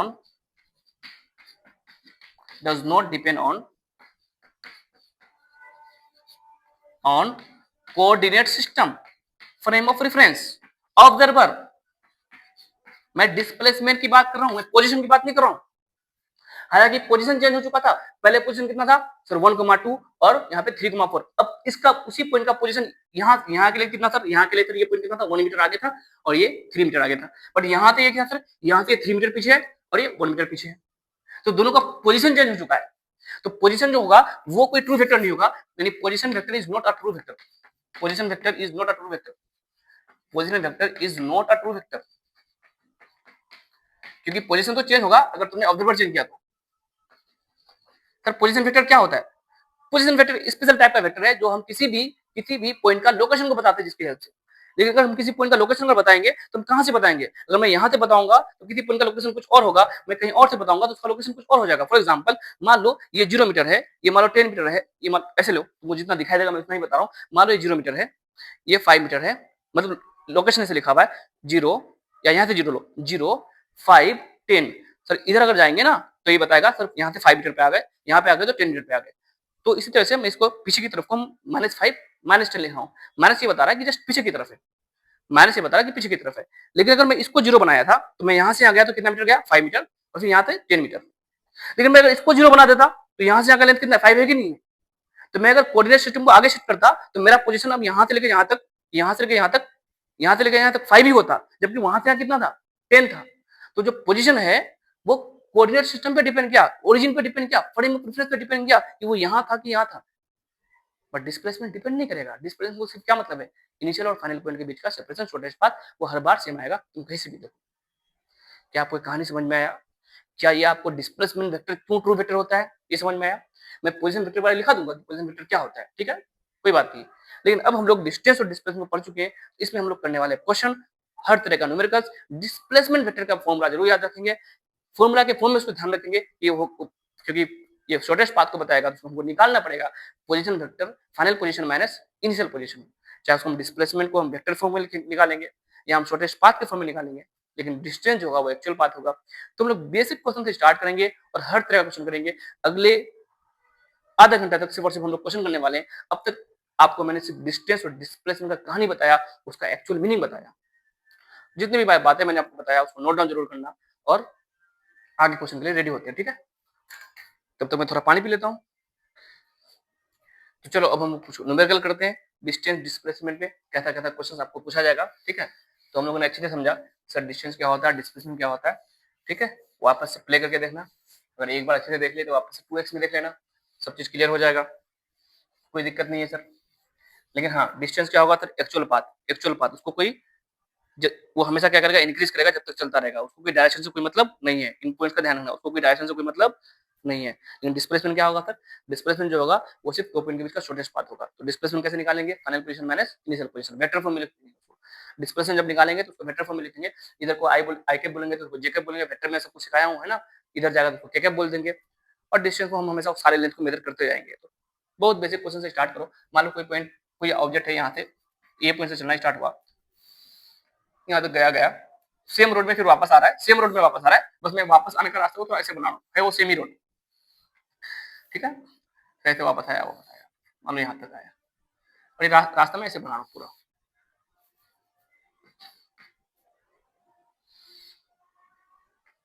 ठीक है। यहाँ पे ये रास्ता मान लो यहाँ तक, और मैं हर जगह लोकेशन पॉइंट लिख रहा हूँ। मान लो ये पॉइंट, मान लो इस पॉइंट का नाम मैंने बी पॉइंट दिया इस जगह को, और इसको मैंने सी पॉइंट नाम दिया, और इसको मैंने डी पॉइंट नाम दिया, ठीक है। बिल्कुल फंडामेंटल, जो क्लास 7 का भी बच्चा उसको भी समझ में आएगा, और क्लास 11 का भी जो बच्चा सब डाउट क्लियर होगा। इस जो ये जो लोकेशन है, मैं यहाँ पे जीरो, जैसे यहाँ पे मैं जीरो बोला था, इसको इस लोकेशन में जीरो बोल रहा हूँ, है ना। ये जीरो जीरो मीटर का लोकेशन सी पॉइंट है, सी पॉइंट, ये सी पॉइंट है, ये 0 मीटर का लोकेशन है, 0 मीटर यहाँ से नहीं स्टार्ट है। और उसका जर्नी कैसा है, थोड़ा एरो दिखा दो। ये ऐसे गया, पहले ऐसे गया, फिर वापस ऐसे गया यहाँ पे, फिर वापस ऐसे आ रहा है, फिर ऐसे आ रहा है, फिर ऐसे वापस आ रहा है, फिर ऐसे करके वापस यहाँ तक आ रहा है। ये अगर 0 मीटर है तो यहाँ का मैं लोकेशन को बोल रहा हूँ 100 मीटर, है ना, लोकेशन को बोल रहा हूँ। इसी कोऑर्डिनेट सिस्टम में यहाँ पे एक्स एक्सिस वाई एक्सिस है कि नहीं है, तो ये एक्स एक्सिस में 0 मीटर है और यहाँ 100 मीटर है। अब ये एक्स एक्सिस से पीछे है, तो पीछे वालों को हम कैसे दिखाएंगे? अगर ये ओरिजिन है, अगर ये हमारा 0,0 है, आगे जाएंगे तो ठीक है, तो पीछे जब जाएंगे तो कैसे पता चला पीछे जाएंगे? तो उसको हम बताने के लिए, समझने के लिए पीछे वाला लोकेशन को माइनस में लिखते हैं ना, बचपन से करते नहीं करते, इधर प्लस एक्स इधर माइनस एक्स। माइनस का मतलब तो कि -2 मीटर, -2 मीटर किसी पॉसिबल हो सकता है? बता तो, -2 मीटर लेंथ, भाई -2 मीटर कैसे लेंथ होगा? 0 मीटर हो सकता है ना। माइनस में कैसे जाओगे लेंथ को मेजर करने के लिए? माइनस से बता रहा है कि हम पीछे की तरफ है, बस ये बता रहा है ना। तो इस जगह का जो लोकेशन है ये है, मान लो पॉइंट डी है, ये इसका लोकेशन है -50। सिर्फ एक्सिस में है तो हम 0,0 लिख सकते हैं इसको, 100,0 और -50,0 यानी वाई में है, 1D में। तो मैं अगर आपको पूछूं कि जो एक बार ना ए से बी गया, जब सिर्फ ए से बी गया, अभी इधर आया ही नहीं था, तब तुम बताओ कि डिस्टेंस क्या होगा, डिस्प्लेसमेंट क्या होगा, डिस्टेंस क्या होगा, डिस्प्लेसमेंट क्या होगा। अगर तुमने समझ गया तो तुम जल्दी बता दो डिस्टेंस का, डिस्प्लेसमेंट क्या। तो डिस्टेंस है actual path. Sir actual path ए से बी का क्या है, सर ये है। तो कैसे पता चलेगा, तो ये देखो, क्योंकि स्ट्रेट लाइन में तो निकालना बड़ा सिंपल सा बात है सर, ठीक है ना। ये 0 मीटर पे था और फाइनली 100 मीटर पे आ गया, तो डिस्टेंस कितना हो गया सर, 100 मीटर। मैं बोलूंगा डिस्प्लेसमेंट, तो डिस्प्लेसमेंट के लिए तुम हमेशा यूज करना सर, यहाँ कहां से कहा, ए से बी का। ए है इनिशियल पॉइंट, डिस्प्लेसमेंट को रास्ते से मतलब नहीं है, उसको मतलब है इनिशियल और फाइनल पॉइंट का मतलब। तो डिस्प्लेसमेंट क्या होगा, तो final position minus initial position, final position minus formula भी है ना, इनिशियल पोजीशन, ये फॉर्मूला आता है फाइनल पोजीशन माइनस। तो बताओ, तो ए से बी गया, ए से बी गया, तो ये है, ये ए से बी, ये इनिशियल और बी फाइनल। फाइनल पोजीशन कितना है, तो 100 मीटर, और इनिशियल पोजीशन कितना है, तो 0 मीटर। तो डिस्प्लेसमेंट भी कितना आ गया, 100 मीटर। अरे तो दोनों सेम आ गया, ये तो बात हमने लिखा था। कोई भी ऑब्जेक्ट अगर स्ट्रेट लाइन में जाएगा जाएगा जाएगा, जब तक अगर वो अपना पाथ को टर्न नहीं करेगा, रिटर्न नहीं होगा, कुछ अपना डायरेक्शन को नहीं बदलेगा, तब तक डिस्टेंस और डिस्प्लेसमेंट इक्वल आएंगे नहीं आएंगे। यस सर, यानी इस केस में डिस्टेंस जो है वो डिस्प्लेसमेंट के बराबर बराबर है, और ऐसा तो होना भी पड़ेगा। क्यों, इस केस में जब ए से बी जा रहा था तो पार्टिकल बिल्कुल स्ट्रेट लाइन में जा रहा था, बिल्कुल स्ट्रेट लाइन में जब जाएगा तो पार्टिकल का जो डिस्टेंस आएगा वो क्या आएगा, डिस्प्लेसमेंट आएगा। अगर मैं आपको बोलूं कि पार्टिकल ए से चलना तो स्टार्ट किया था, लेकिन बी से चलते हुए फिर वो वापस कहाँ पे आ गया। चलो एक पॉइंट और मैं यहाँ पे लेता हूँ, यहाँ पे मैं एक ई पॉइंट लाता हूँ, ई पॉइंट, और यहाँ का लोकेशन है ये 0 मीटर, और यहाँ का लोकेशन है मान लो 50,0 50 मीटर है ना। तो ए से चलते चलते बी आया, और बी से फिर वो ई आया। अब मत बोला कि सर पहले सी बाद में, बस कुछ नहीं, हम लोग यहाँ पे लिख दिए तो लिख दिए, ए से बी चलते हुए ई पे आया। अगर मुझे कोई लगा डिस्टेंस बताओ, डिस्टेंस, सर डिस्टेंस क्या होता है, तो डिस्टेंस होता है एक्चुअल पाथ का लेंथ, जो जो होता है उसको समझना। फिर ए से चलना स्टार्ट हुआ, चला चला चला चला चला चला, कितना मीटर चल गया, 100 मीटर चल गया। फिर वापस आया, फिर चला चला चला चला, यहाँ से यहाँ कितना मीटर चला, तो क्योंकि यहाँ से यहाँ 100 है और यहाँ से यहाँ 50 है, तो ये भी 50 हो ही नहीं होगा। तो डिस्टेंस तो हमेशा ऐड होता जाएगा जब तक चलेगा, तो distance is always added, always increases, है ना। वो एक्चुअल पाथ को बताएगा। तो एक्चुअल पाथ कितना हो गया सर, एक्चुअल पाथ इधर से इधर 100 मीटर, फिर इधर से इधर 50 मीटर, तो कितना मीटर हो गया सर, 150 मीटर। तो ऐसे भी लिख सकते हो 100 प्लस 50, ठीक है ना। बट डिस्प्लेसमेंट क्या होगा, सर डिस्प्लेसमेंट इस केस में क्या होगा, डिस्प्लेसमेंट होता है sir shortest path between final position and initial position. उसको मतलब ही नहीं कहां से कहा गया, उसको सिर्फ क्या मतलब है, इनिशियल और फाइनल, बीच में कहा गया कोई मतलब नहीं। ये इनिशियल पॉइंट, ये फाइनल पॉइंट, फाइनल पॉइंट और इनिशियल पॉइंट के बीच का शॉर्टेस्ट पाथ। सर कैसे निकालते हैं, फाइनल पोजीशन और initial position, final position minus initial position. फिर ए से स्टार्ट किए, ऐसे घूमते हुए ई तक आए, बट ई तक तो आए, लेकिन ई का फाइनल पोजीशन क्या है सर, 50 मीटर, 50 मीटर है, सेंटीमीटर जो भी है, किलोमीटर है 50, और ए का सर 0 मीटर है। तो अगर हम डिस्प्लेसमेंट निकालेंगे तो फाइनल पोजीशन कितना पे, 50 पे, माइनस सर इनिशियल पोजीशन कितने पे, 0 पे, तो डिस्प्लेसमेंट कितना आया, 50 मीटर। जरा नोट करो यहाँ पे, देखो जरा, look at the board carefully. हाँ इंग्लिश पे आ गया सर। डिस्टेंस कितना है, 150 मीटर, डिस्प्लेसमेंट कितना है, 50 मीटर। यहाँ पे जरा गौर करो, तो डिस्टेंस जो है ना वो डिस्प्लेसमेंट से ज्यादा आया, जबकि इस केस में इक्वल था। इक्वल कब था, जब दोनों सेम लाइन में गया। अभी डिस्टेंस क्या हो गया सर, डिस्प्लेसमेंट से ज्यादा हो गया। ऐसा होने का रीजन ये हुआ कि जब भी पार्टिकल चलते चलते अगर टर्न लेगा, जब भी पार्टिकल अगर चलते चलते अगर टर्न ले लेगा, तो उसका डिस्टेंस बढ़ जाएगा। क्यों बढ़ जाएगा, क्योंकि सर एक्चुअल पाथ बढ़ गया। लेकिन डिस्प्लेसमेंट भी इनिशियल और फाइनल पॉइंट के बीच का सेपरेशन था, तो डिस्प्लेसमेंट क्या हो जाएगा, कम हो जाएगा। ये भी हम लोग अभी लिखेंगे, है ना। इन रिजल्ट को समझते हैं, पहले क्वेश्चन करते हैं, फिर साथ में हम लोग कहानी लिखेंगे। फिर सर अगर ए से बी चला, फिर बी से ई गया, फिर ई से ऊपर वापस वहां पे सी पे आ गया, ये सी पॉइंट है कि नहीं है। तो डिस्टेंस कितना हो गया, कितना चला, कितना थक गया, जितना चला उसको डिस्टेंस बोलो। फिर ए से यहाँ पे बी पे आया 100 मीटर, फिर यहाँ से यहाँ तक आया, तो ये तो 0 से लेके 100, फिर 100 से 0 फिर क्या है, फिर ये भी तो 100 मीटर है कि नहीं है। ये टोटल कितना चला, टोटल पाथ कितना हो गया sir, 200 metre. But what is displacement, sir displacement कोई मतलब नहीं है कहाँ कहाँ गया, उसको मतलब है इनिशियल पॉइंट और फाइनल पॉइंट। ये final position minus initial position, final position कौन सा है, सी है, सी कहाँ पे है, 0 मीटर पे। ए भी कहाँ पे था, 0 मीटर पे, तो फाइनल पोजीशन भी 0 मीटर पे, इनिशियल भी 0 मीटर पे, तो कितना आ गया था, ये 0 मीटर। अरे क्या हो गया, तो ये यहाँ से यहाँ तक चला चला चला चला चला, बेचारा इतना थक चुका। लेकिन डिस्प्लेसमेंट उसका कितना हुआ, डिस्प्लेसमेंट बताता क्या है सर, कि इनिशियल और फाइनल पॉइंट के बीच का शॉर्टेस्ट सेपरेशन क्या है सर, जहां से उन्होंने शुरू किया था वापस वहीं पे आ गया। सर जहां से पढ़ना स्टार्ट किए थे वापस वहीं पे आ गए, रिवीजन किए नहीं तो फिर भूल गए सब कुछ। तो आपका डिस्प्लेसमेंट हो जाता है, पढ़ाई का डिस्प्लेसमेंट जीरो हो जाता है। पढ़ाई में आपका गाड़ी कितना आगे बढ़ा, वो जीरो जीरो हो जाता है, ठीक है ना। तो डिस्प्लेसमेंट इस केस में क्या आ गया, जीरो आ गया। मैंने आपको बताया था कि डिस्प्लेसमेंट जीरो भी हो सकता है, डिस्प्लेसमेंट पॉजिटिव भी हो सकता है। डिस्प्लेसमेंट पॉजिटिव है, जीरो है, और मैंने बताया था नेगेटिव भी हो सकता है, देखते जरा। लास्ट क्वेश्चन एक और देखो, जब हम वो इंसान ए से चलना स्टार्ट हुआ, बी पे गया, फिर होते हुए बी से होते हुए ई पे आया, फिर ई से होते हुए सी पे गया, फिर लास्ट में वो डी पे आ गया, यानी गया गया गया गया गया गया गया गया गया यहाँ तक आ गया। तो बताओ डिस्टेंस कितना चला सर? डिस्टेंस, तो डिस्टेंस होगा एक्चुअल पाथ। तो एक्चुअल पाथ कितना, यहाँ से चलना स्टार्ट हुआ गया गया गया गया गया गया यहाँ तक आ गया। ओहो बहुत थक गया, बहुत थक गया। कितना डिस्टेंस हुआ? फिर ये 100 मीटर, फिर यहाँ से यहाँ वापस गया 100 मीटर, फिर चल गया, फिर यहाँ से यहाँ गया तो फिर 50 मीटर चला, कितना 50 मीटर। फिर ये तो माइनस है, माइनस तो बता रहा है पीछे की तरफ है, बट डिस्टेंस तो स्केलर क्वांटिटी है, उसको आगे पीछे से कोई मतलब नहीं, उसको मतलब है टोटल लेंथ को जोड़ो जोड़ो जोड़ो जोड़ते जाओ। तो टोटल लेंथ सर यहाँ से यहाँ 100, याद रखना डिस्टेंस स्केलर क्वांटिटी है, उसको डायरेक्शन से कोई मतलब नहीं, वो खाली लेंथ को जोड़ते जाएगा। 100 फिर 100 फिर 50, लेंथ कितना हो गया सर? 250 मीटर। कितना metre? 250 metre. But sir displacement क्या हुआ? सर डिस्प्लेसमेंट का मतलब है क्या चीज? तो उसको कोई मतलब नहीं है कहां से कहां गया, उसको सिर्फ मतलब है इनिशियल पॉइंट और final point. Sir initial point यहाँ पे क्या है? ए। फाइनल पॉइंट क्या है सर? डी है। तो बताओ उसका फॉर्मूला है sir final position minus initial position. तो फाइनल पोजीशन कहां पे सर? -50। पोजीशन जब मैं बोलूंगा तो पोजीशन को अगर मैं बोलूंगा 50, तो 50 तो यहाँ पे है ना। क्यों पोजीशन बोलेंगे? किसी ना किसी कोऑर्डिनेट सिस्टम के रिस्पेक्ट में, ओरिजिन के रिस्पेक्ट में। अभी मैंने बताया पोजीशन डिपेंड करता है किस पे? कोऑर्डिनेट सिस्टम पे। किस पे? ओरिजिन पे। किस पे? ऑब्जर्वर पे। अगर मैं बोलूंगा 50 मीटर तो 50 मीटर मतलब जीरो से सर आगे। अगर बोलूंगा -50 मीटर, किसका पोजीशन है? किसी का लोकेशन -50 में है, इसका मतलब -50 मतलब क्या है? पीछे, ओरिजिन से पीछे। और डिस्प्लेसमेंट होता है क्या? तो final position minus initial position. और पोजीशन किस पे डिपेंड करता है? कोऑर्डिनेट सिस्टम पे, वो प्लस माइनस के साथ होता है। तो फाइनल पोजीशन यहाँ पे क्या है सर? फाइनल पोजीशन क्या है सर? ये -50 पे है, मतलब ओरिजिन से पीछे आ गए, पीछे आ गए, ठीक है। और इनिशियल क्या है सर? 0 पे। तो ये कितना आया? -50 मीटर। सर ऑब्वियसली बात है, जब यहाँ से चढ़ना स्टार्ट हुआ और यहाँ तक आया तो सर डिस्प्लेसमेंट ये है कि नहीं है? सर डिस्प्लेसमेंट ये है कि नहीं है? सर डिस्प्लेसमेंट क्या होता है sir? Shortest path between initial point and final point. Sir इधर की तरफ है डिस्प्लेसमेंट, इधर की तरफ है, क्योंकि डिस्प्लेसमेंट वेक्टर क्वांटिटी है। अगर इधर को हम पॉजिटिव बोलेंगे तो इधर को क्या आएगा? नेगेटिव आएगा नहीं आएगा?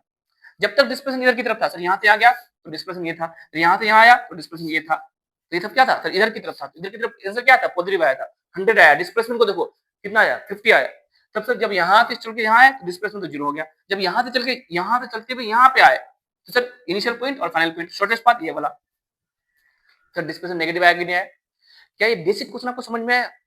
ये बेसिक क्वेश्चन आपको ये बात ये सर क्वेश्चन एग्जाम में पूछेगा, ऑब्वियसली नहीं पूछेगा, बट ये हमको बहुत कुछ सिखा गया। क्या सिखा गया? ये जो डिस्प्लेसमेंट था ना, वो डिस्टेंस के बराबर भी हो सकता है। कब तक? जब तक दोनों स्ट्रेट पाथ में जाए और सीधा जाते जाए, कोई नहीं घूमे, बी पॉइंट तक। बी पॉइंट तक, बी पॉइंट तक कैसा पाथ था? तो ए से स्टार्ट किया, ए से स्टार्ट किया और बी तक कहीं नहीं घुमा है, तो ए से बी तक जो डिस्टेंस है वो डिस्प्लेसमेंट है। मतलब डिस्टेंस और डिस्प्लेसमेंट इक्वल होगा जब तक दोनों सेम स्ट्रेट, एक ही स्ट्रेट लाइन में रहे और एक ही तरफ जाए। लेकिन जैसे ही अगला केस, जैसे वो टर्न ले लिया तो डिस्टेंस बढ़ चुका, डिस्प्लेसमेंट कम हो चुका। और अगर सेम पॉइंट पे वापस आ गया तो डिस्प्लेसमेंट 0 हो चुका। अगर फिर वापस पीछे चला गया तो डिस्प्लेसमेंट नेगेटिव हो चुका। तो हमको क्या क्या सीखने को मिला इस क्वेश्चन में? तो डिस्प्लेसमेंट पॉजिटिव भी हो सकता है, 0 भी हो सकता है, नेगेटिव भी हो सकता है। डिस्टेंस ऑलवेज इंक्रीज करेगा जब तक चलता रहेगा, ये भी समझ में आया। और ये भी समझ में आया कि डिस्टेंस जो है हमेशा डिस्प्लेसमेंट से ज्यादा है, उसके बराबर आएगा। इंपॉर्टेंट बात क्या है? तो डिस्टेंस जो है हमेशा हमेशा डिस्प्लेसमेंट से ज्यादा आएगा या उसके मैग्नीट्यूड से ज्यादा आएगा, उसके बराबर आएगा। डिस्टेंस जो होगा वो हमेशा ज्यादा आएगा या बराबर आएगा डिस्प्लेसमेंट के मैग्नीट्यूड से। मैग्नीट्यूड क्या बोल रहा हूँ? डिस्प्लेसमेंट वेक्टर क्वांटिटी है, उसमें प्लस माइनस दोनों है कि नहीं है? हाँ, जैसे पहला क्वेश्चन में डिस्टेंस कितना है? 100 मीटर। डिस्प्लेसमेंट कितना है? 100 मीटर। दोनों इक्वल कब था? जब तक लिखा चुका हूँ मैं, जब तक दोनों क्या रहेगा? स्ट्रेट लाइन में, विदाउट डायरेक्शन चेंज के स्ट्रेट लाइन में जाता रहेगा। ये पॉइंट मैंने लिखा है। बाकी हमेशा देखो डिस्टेंस ज्यादा आएगा। डिस्टेंस कितना है यहाँ पे? 150। डिस्प्लेसमेंट 50। क्यों? पार्टिकल टर्न लेगा। जैसे पार्टिकल टर्न लेगा तो डिस्टेंस बढ़ चुका, एक्चुअल लेंथ बढ़ चुका, बट डिस्प्लेसमेंट कम हो चुका। फिर यहाँ पे देखो डिस्टेंस 200, डिस्प्लेसमेंट 0 हो चुका है भाई साहब, है ना? वापस अपने पॉइंट पे आ गया। यहाँ देखो डिस्टेंस 250, डिस्प्लेसमेंट -50। इसका मैग्नीट्यूड कितना आएगा? क्या नहीं आएगा? तो मुद्दे की बात ये है कि डिस्टेंस डिस्प्लेसमेंट के मैग्नीट्यूड से हमेशा ज्यादा आएगा। और कोई आपको पूछ दे कि सर डिस्टेंस बाय डिस्प्लेसमेंट का जो मैग्नीट्यूड आएगा, इसका रेशियो क्या होगा? ये हमेशा क्या होगा? 1 से ज्यादा आएगा। जैसे इसको उठा के यहाँ लेके आओ तो इसका रेशियो क्या होगा? 1 से ज्यादा आएगा कि नहीं आएगा? है ना? 1 के ज्यादा या 1 के बराबर आएगा। सिर्फ ज्यादा नहीं होगा, बराबर भी हो सकता है। कब तक बराबर होगा? जब तक तो कोई पार्टिकल स्ट्रेट लाइन में चलता जाए, चलता जाए, डायरेक्शन ना बदले। जैसे ही डायरेक्शन बदल जाएगा तो डिस्टेंस बढ़ चुकेगा और डिस्प्लेसमेंट छोटा हो जाएगा। आपको ये बात समझ में आ गया सर इस क्वेश्चन के थ्रू? यस यस यस आ गया सर। नोट डाउन कर लिए? Yes sir. मजे की बात ये है कि इसमें नोट करने के लिए हम ये नहीं बोलेंगे उतारो उतारो, हाँ हो गया क्या? नहीं, इसको बोलने से हमको बचना पड़ता है यहाँ पे, क्योंकि तुम पॉज करते हो, उतार सकते हो। ये फायदा है हमको, टाइम का मेरा बचत हो जाता है। नहीं सर, फायदा तो बहुत कुछ है, आगे देखेगा भी, जैसे रिवीजन लेक्चर आएगा, जैसे हम लोग के पास हम लोग एक्सपेरिमेंट करके चीजों को बताएंगे तो समझ में आएगा, बहुत फायदा है। ठीक है, अब आगे बात करते हैं, अगला क्वेश्चन लेते हैं। मान लो कि पटेल यहाँ से स्टार्ट हुआ चलने के लिए, यहाँ से ऐसे गया, मान लो ये चला गया 4 मीटर, फिर यहाँ से ऐसे चला गया मान लो 3 मीटर, इधर 90 डिग्री, बिल्कुल 90 डिग्री में टर्न ले लिया, 90 डिग्री में टर्न ले लिया, और ये ए पॉइंट है मान लो, और ये बी पॉइंट है मान लो, और ये सी पॉइंट है।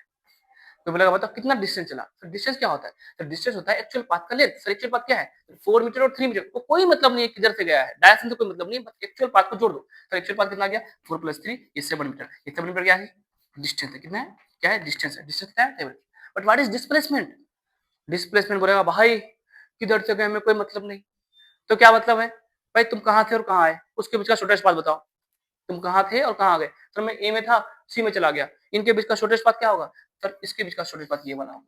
किधर से गए, कोई मतलब नहीं डिस्प्लेसमेंट को, डिस्प्लेसमेंट को सिर्फ क्या चाहिए, इनिशियल पॉइंट और फाइनल पॉइंट, उसको कुछ नहीं चाहिए, इनिशियल पॉइंट और फाइनल पॉइंट के अलावा कुछ नहीं चाहिए। ये इनिशियल पॉइंट है, ये फाइनल पॉइंट है, इनके बीच का शॉर्टेस्ट पाथ ये होगा। तो इन दो पॉइंट के शॉर्टेस्ट पाथ ये होगा ही नहीं होगा, यस सर ऑब्वियसली यही होगा।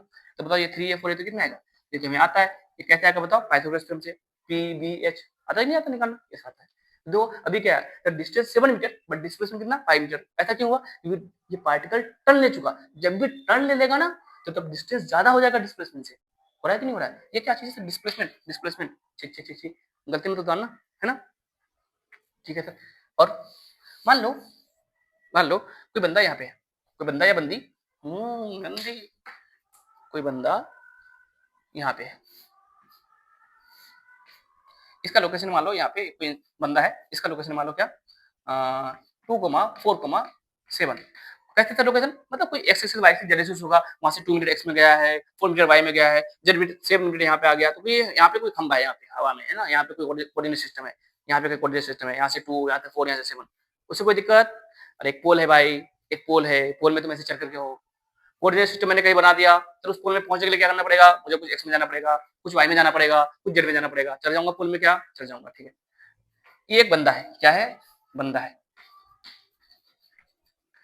और उसकी बंदी कितना लेट कर रहे हो, उसकी बंदी कहीं यहाँ पे है, इसका कुछ लोकेशन है उस पोल, दूसरा लंबा वाला पोल में वो है ना, इसका कुछ लोकेशन है मान लो कितना 4,7, और मान लो 9, कुछ ऐसा लोकेशन, कुछ भी मान लो लोकेशन, कुछ भी मान लो जो नंबर तुमको प्यारा लगे, मान लो कुछ लोकेशन है। तो मान लो ये बंदा अपनी बंदी को बोल रहा है, अपनी बंदी को बोल रहा है कि आजा कूद जा, मैं तो हूं यहाँ पे, आजा, ठीक है। ये बोल रहे कि नहीं नहीं, तुम पहले मुझे ये बताओ कि हम दोनों के बीच में डिस्प्लेसमेंट कितना है, तुम मुझे अगर डिस्प्लेसमेंट बता दोगे तब मैं कुछ अपना कैलकुलेट करूंगा, स्पीड वगैरह और उतना एनर्जी लगा कर मैं कूदूंगा, ठीक है। ये बोला भाई साहब डिस्प्लेसमेंट कैसे बताऊं, मैं तो पढ़ा ही नहीं था। तो मैंने इसको पकड़ के लेके आया कान पकड़, क्लास में आ बैठ पढ़ाई करें यहाँ पे। तो क्लास में आया, इसको मैंने सिखाया कि क्या है डिस्प्लेसमेंट। बोला सर क्या है, देखो दो पॉइंट के बीच का जो शॉर्टेस्ट पाथ है उसको डिस्प्लेसमेंट बोलते हैं। इन कैसे निकालते हैं सर, फाइनल पोजीशन और initial position, final position minus initial position करते हैं। उसके बाद क्या करते हैं सर, तो सबसे पहले ये करते हैं, ये पॉइंट है और ये पॉइंट है, इनके बीच का शॉर्टेस्ट पाथ, डिस्टेंस फॉर्मूला याद करो, कैसे निकालते हैं, root over x2 minus s1 का square plus y2 minus y1 z2 minus z1 का स्क्वायर। नहीं पढ़ा कोई बात नहीं, सिखा दूंगा, ठीक है। ये है कि नहीं है इनके बीच का डिस्प्लेसमेंट, तो कैसे निकालेंगे, तो डिस्प्लेसमेंट होगा final position minus final position fp minus ip। Sir final position initial position, sir ये तो पोजीशन लिखा हुआ है किसी के रिस्पेक्ट में और एक रिस्पेक्ट में, तो ये क्या है, अगर मैं इसका पोजीशन वेक्टर को लिखूंगा तो इसका जो इनिशियल पोजीशन है, इनिशियल पोजीशन का जो इसका जो है इस बंदा का जो इनिशियल पोजीशन है किसी फ्रेम के रिस्पेक्ट में वो कितना है, सर वो है 2i cap plus 4j cap plus 7k cap. गंदा गंदा ची ची ची ची, देखो क्या है 4i cap 2i cap plus 4j cap plus 7k cap. ये है, ये क्या बता रहा है, 2i कैप मतलब x एक्सिस का ओरिजिन से, सॉरी ओरिजिन से x में 2 मीटर, ओरिजिन से y में 4 मीटर, ओरिजिन से z में 7 मीटर, x y z। ये क्या बता रहा है सर 4,7,9, इसका पोजीशन वेक्टर क्या हो जाएगा सर, फाइनल पोजीशन वेक्टर। अगर लिखेंगे तो क्या लिखेंगे सर, ये x में कितना है 4 मीटर, y में 7 मीटर, z में 9 मीटर, कहां से ओरिजिन से, तो क्या लिखेंगे सर 4i कैप x में 4 मीटर, फिर क्या लिखेंगे सर 7j कैप, इसका पोजीशन लिखेंगे, फिर इसको क्या लिखेंगे 9k कैप। ये दोनों चीज एक ही चीज है, ये दोनों चीज एक ही चीज को बताता है, चाहे तुम ऐसे लिखो चाहे ऐसे लिखो। जब ऐसे लिख दिए तुमने प्रॉपर डायरेक्शन के साथ लिख दिया। यहाँ पे भी डायरेक्शन छुपा हुआ है, ओरिजिन से 4 मीटर एक्स में, वाई में 7 मीटर, जेड में 9 मीटर, पोल में पहुंच गए। ठीक है, अब बताओ सर फॉर्मूला क्या होता था? सर फॉर्मूला होता था final position minus initial position. लिखो final position minus, final position क्या है सर? एक्स में 4 मीटर और इनिशियल पोजीशन एक्स में 2 मीटर। जैसे मैं दोनों को सेपरेट करूंगा तो 4i माइनस 2i कितना हो जाएगा? तो ये वेक्टर में सिखा चुका हूं, वेक्टर जाके देख लेना 2i के। फिर 7j माइनस 4j करेंगे ना, तो final position minus initial position तो कितना आ जाएगा? 3j के। फिर 9k minus 7k plus 2k। ये आ गया हमारा डिस्प्लेसमेंट वेक्टर फॉर्म में। आया नहीं आया? इस तरह आ गया। सर इसका लेंथ कितना बताएंगे? तो कोई भी वेक्टर अगर ऐसे लिखा हुआ रहता था, याद करो वेक्टर में, वेक्टर के लेक्चर में आई कैप जे कैप पी कैप का जो कोफिशिएंट होता था, इसका मैग्नीट्यूड कितना आता था? सर इसका जो मैग्नीट्यूड आता था बड़े अच्छे से याद है हमको, वेक्टर एडिशन का तरीका से आपने सिखाया था, रूट ओवर इसका स्क्वायर, एक्स के कोफिशिएंट का स्क्वायर प्लस वाई के कोफिशिएंट का स्क्वायर 3 का स्क्वायर 9 प्लस जेड के कोफिशिएंट का स्क्वायर 2 का स्क्वायर 4। तो कितना बन जाएगा सर? ये बन जाएगा 9 4 13 और 4 रूट 17 मीटर। तो ये बंदा बोला कि रुको रुको रुको रुको, तुम हमसे रूट 17 मीटर की दूरी पे हो। कितना भी दूरी पे हो? रूट ओवर 17 मीटर की दूरी पे हो। ये हम दोनों के बीच का सबसे शॉर्टेस्ट पाथ है, सबसे शॉर्टेस्ट पाथ है। तो सबसे शॉर्टेस्ट पाथ को निकालने का फॉर्मूला होगा final position minus initial position. हमको पोजीशन को आई कैप जे कैप के कैप में लिखना है, इसलिए ऐसा लिखना है ताकि हमारा कैलकुलेशन सिंपल हो जाए। ठीक है, अदरवाइज डिस्टेंस फॉर्मूला से भी हम लोग इसको निकाल सकते हैं। डिस्टेंस फॉर्मूला एक्चुअली क्या बताता है? सबसे शॉर्टेस्ट पाथ को बताता है, और सबसे शॉर्टेस्ट पाथ का नाम ही क्या है? डिस्प्लेसमेंट है। क्या आपको समझ में आया? जो डिस्प्लेसमेंट आया वो वेक्टर फॉर्म में आया कि नहीं आया? उसका मैग्नीट्यूड कितना हुआ? Root over 17 metre. कोई बता बोलेगा सर उसका डायरेक्शन क्या था? अब सर इधर से इधर था कि इधर से इधर था?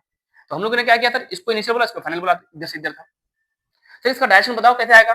तो कोई वेक्टर को हमको डायरेक्शन निकालना आता है। कोई वेक्टर अगर ऐसे लिखा हुआ है तो उसका डायरेक्शन कैसे निकालते हैं? तो डायरेक्शन होता है कैप लगा करके, और इसका फॉर्मूला हो जाता है तो vector divide by magnitude. Vector divide by magnitude. तो वेक्टर कितना है? ये है। मैग्नीट्यूड कितना है? रूट 17। जैसे इस वेक्टर को रूट 7 से मल्टीप्लाई करेंगे तो हमारा इस वेक्टर का डायरेक्शन भी आ जाएगा। अब एक वेक्टर का डायरेक्शन भी पता है, मैग्नीट्यूड भी पता है, और वो वेक्टर है डिस्प्लेसमेंट वेक्टर। ठीक है, नेक्स्ट क्वेश्चन। सर ये क्वेश्चन का लेवल बढ़ रहा है क्या? धीरे धीरे धीरे धीरे थोड़ा थोड़ा करके। ठीक है, डिस्प्लेसमेंट वेक्टर का फॉर्मूला क्या होगा? Final position minus initial position, है ना? उससे हम डिस्प्लेसमेंट निकालेंगे। डिस्टेंस क्या है सर? Actual path. वो कैसे उड़ेगा? वो कैसे कूद के आएगी? ये डिस्टेंस हो जाएगा, नहीं ये डिस्टेंस हो जाएगा। तो वो कूद के किस तरह से आ रही है वो एक्चुअल पाथ उसका डिस्टेंस बताएगा। बट हम डिस्प्लेसमेंट तो बता ही सकते हैं क्योंकि मुझे उसका भी पोजीशन पता था, इसका भी पोजीशन पता था। Final position minus initial position करेंगे तो आ जाएगा हमारे पास डिस्प्लेसमेंट वेक्टर। उस वेक्टर का हम मैग्नीट्यूड बता सकते हैं, मतलब उसका लेंथ कितना होगा और डायरेक्शन क्या होगा, दोनों बता सकते हैं। ये सब चीज हम वेक्टर में सीखें, इसलिए वेक्टर आना जरूरी है। जिस बच्चा को वेक्टर नहीं आता वेक्टर के लेक्चर को जाके देखो, वेक्टर का प्लेलिस्ट में मौजूद है। ठीक है, हाँ सर ये सब तो हो गया। और कुछ क्वेश्चन करो करो, और क्वेश्चन करो। मान लो एक सर्कल है, छी नहीं होगा गोल, नहीं होगा, नहीं कोई बात नहीं, चलो ठीक है, तुम काम दिलाना, तुम एडजस्ट करो सर्कल। ये पेट निकल गया इधर, इसका सर्कल है, चलो ठीक है। इसका मान लो ये सेंटर है, इसको हम बोलते हैं रेडियस। क्या बोलते हैं इसको? रेडियस बोलते हैं। ये रेडियस है आर, रेडियस आर है। ठीक है, मान लो कोई बंदा है, ये यहाँ है, पहले कितना गंदा चौक है, ये यहाँ है, और यहाँ से चलना स्टार्ट हुआ, चलते चलते चलते चलते चलते चलते चलते यहाँ तक आ गया। कितना चला? तुम बोलोगे सर इसका जो पेरीमीटर है ना वो चला। सर कितना चला? जितना चला उसको बोलते हैं डिस्टेंस। क्या सर डिस्टेंस बता सकते हैं? हाँ बता सकते हैं सर, क्योंकि मुझे इसका पेरीमीटर, सर्कल का पेरीमीटर जो है, इसका लेंथ जो है, ऐसे कट करो, इसका जो लेंथ आता है वो आता है 2 पाई आर। उसका लेंथ पता है, आराम से डिस्टेंस बता देंगे। इसका मतलब सर यहाँ पे तो क्वेश्चन बन सकता है डिस्टेंस डिस्प्लेसमेंट का। यस बन सकता है। ठीक है, तो डिस्टेंस कितना होगा? जब यहाँ से यहाँ आ जाएगा, जब यहाँ से यहाँ आ जाएगा, जब यहाँ से यहाँ आ जाएगा, अलग अलग तरीके का अलग अलग डिस्टेंस आएगा, अलग अलग डिस्प्लेसमेंट आएगा। और फिर डिस्प्लेसमेंट वेक्टर को हम सीखेंगे कि डिस्प्लेसमेंट अगर थीटा एंगल घूमेगा तो कितना होगा। यहाँ पे हम लोग क्वेश्चन को थोड़ा 4 5 7 क्वेश्चन अच्छे से करेंगे। ठीक है, जब एक चक्का यहाँ से यहाँ पहुंच जाएगा, ठीक है ना, जब एक चक्का यहाँ से यहाँ चलागा, इस पॉइंट के बीच का डिस्प्लेसमेंट क्या होगा, इस पॉइंट के बीच का डिस्प्लेसमेंट क्या होगा, कुछ भी हम लोग निकाल सकते हैं। ठीक है, तो इस तरह क्वेश्चन हम लोग नेक्स्ट लेक्चर में करेंगे, क्योंकि ये लेक्चर बहुत ज़्यादा लंबा हो जाएगा और आप भी थक जाओगे। लेकिन आप डिस्टेंस डिस्प्लेसमेंट को समझ चुके हो, बस कुछ क्वेश्चन करना है, 4 5 7 क्वेश्चन और करेंगे, फिर हम लोग next term speed and velocity पढ़ेंगे। तो अगला लेक्चर थोड़ा छोटा बनेगा जिसमें हम लोग क्वेश्चन प्रैक्टिस करेंगे डिस्टेंस और डिस्प्लेसमेंट का, और वो सारा क्वेश्चन जिस तरह क्वेश्चन एग्जाम में आया है वो सब करेंगे। ठीक है, इस लेक्चर को यहीं पर रखते हैं। टाटा बाय बाय, एंजॉय करो, पढ़ते रहो, दोस्तों तक शेयर करो। मैं 100% श्योर हूँ, कोई भी स्टूडेंट अगर इस पूरे लेक्चर को बैठ के देख रहा होगा, नोट डाउन कर रहा होगा, तो वो तो नहीं छोड़ पाएगा मुझे, ना मैं उसको छोड़ पाऊँगा, ठीक है? लेकिन बात ये है कि हमारा अभी चैनल बहुत छोटा है, बहुत कम लोगों तक, बहुत कम स्टूडेंट को ये सब बातें पता है और वही है ना कि सर उनका बहुत बड़ा नाम है, उनका बहुत बड़ा प्लेटफ़ॉर्म है और वो तो बहुत स्मार्ट बोर्ड में पढ़ा रहे हैं, डिजिटल बोर्ड में पढ़ा रहे हैं। तो हमें लगता था कि वही वहीं से हमारा सिलेक्शन हो जाएगा। ठीक है, वहाँ से भी होगा, बट यहाँ से भी हो सकता है। यहाँ पे हम लोग सिर्फ़ क्वेश्चन बनाना नहीं सीखेंगे, सिर्फ़ फ़ॉर्मूला नहीं रटेंगे, हम लोग कॉन्सेप्ट को भी समझेंगे, कौन-सा फ़ॉर्मूला कहाँ यूज़ होता है, वो भी समझेंगे, ठीक है? और साथ-साथ में हर टर्म्स का फ़ील लेंगे और बंदा और बंदी के बारे में भी बताएँगे, ठीक है? चलो यहीं तक रखते हैं, टाटा बाय-बाय।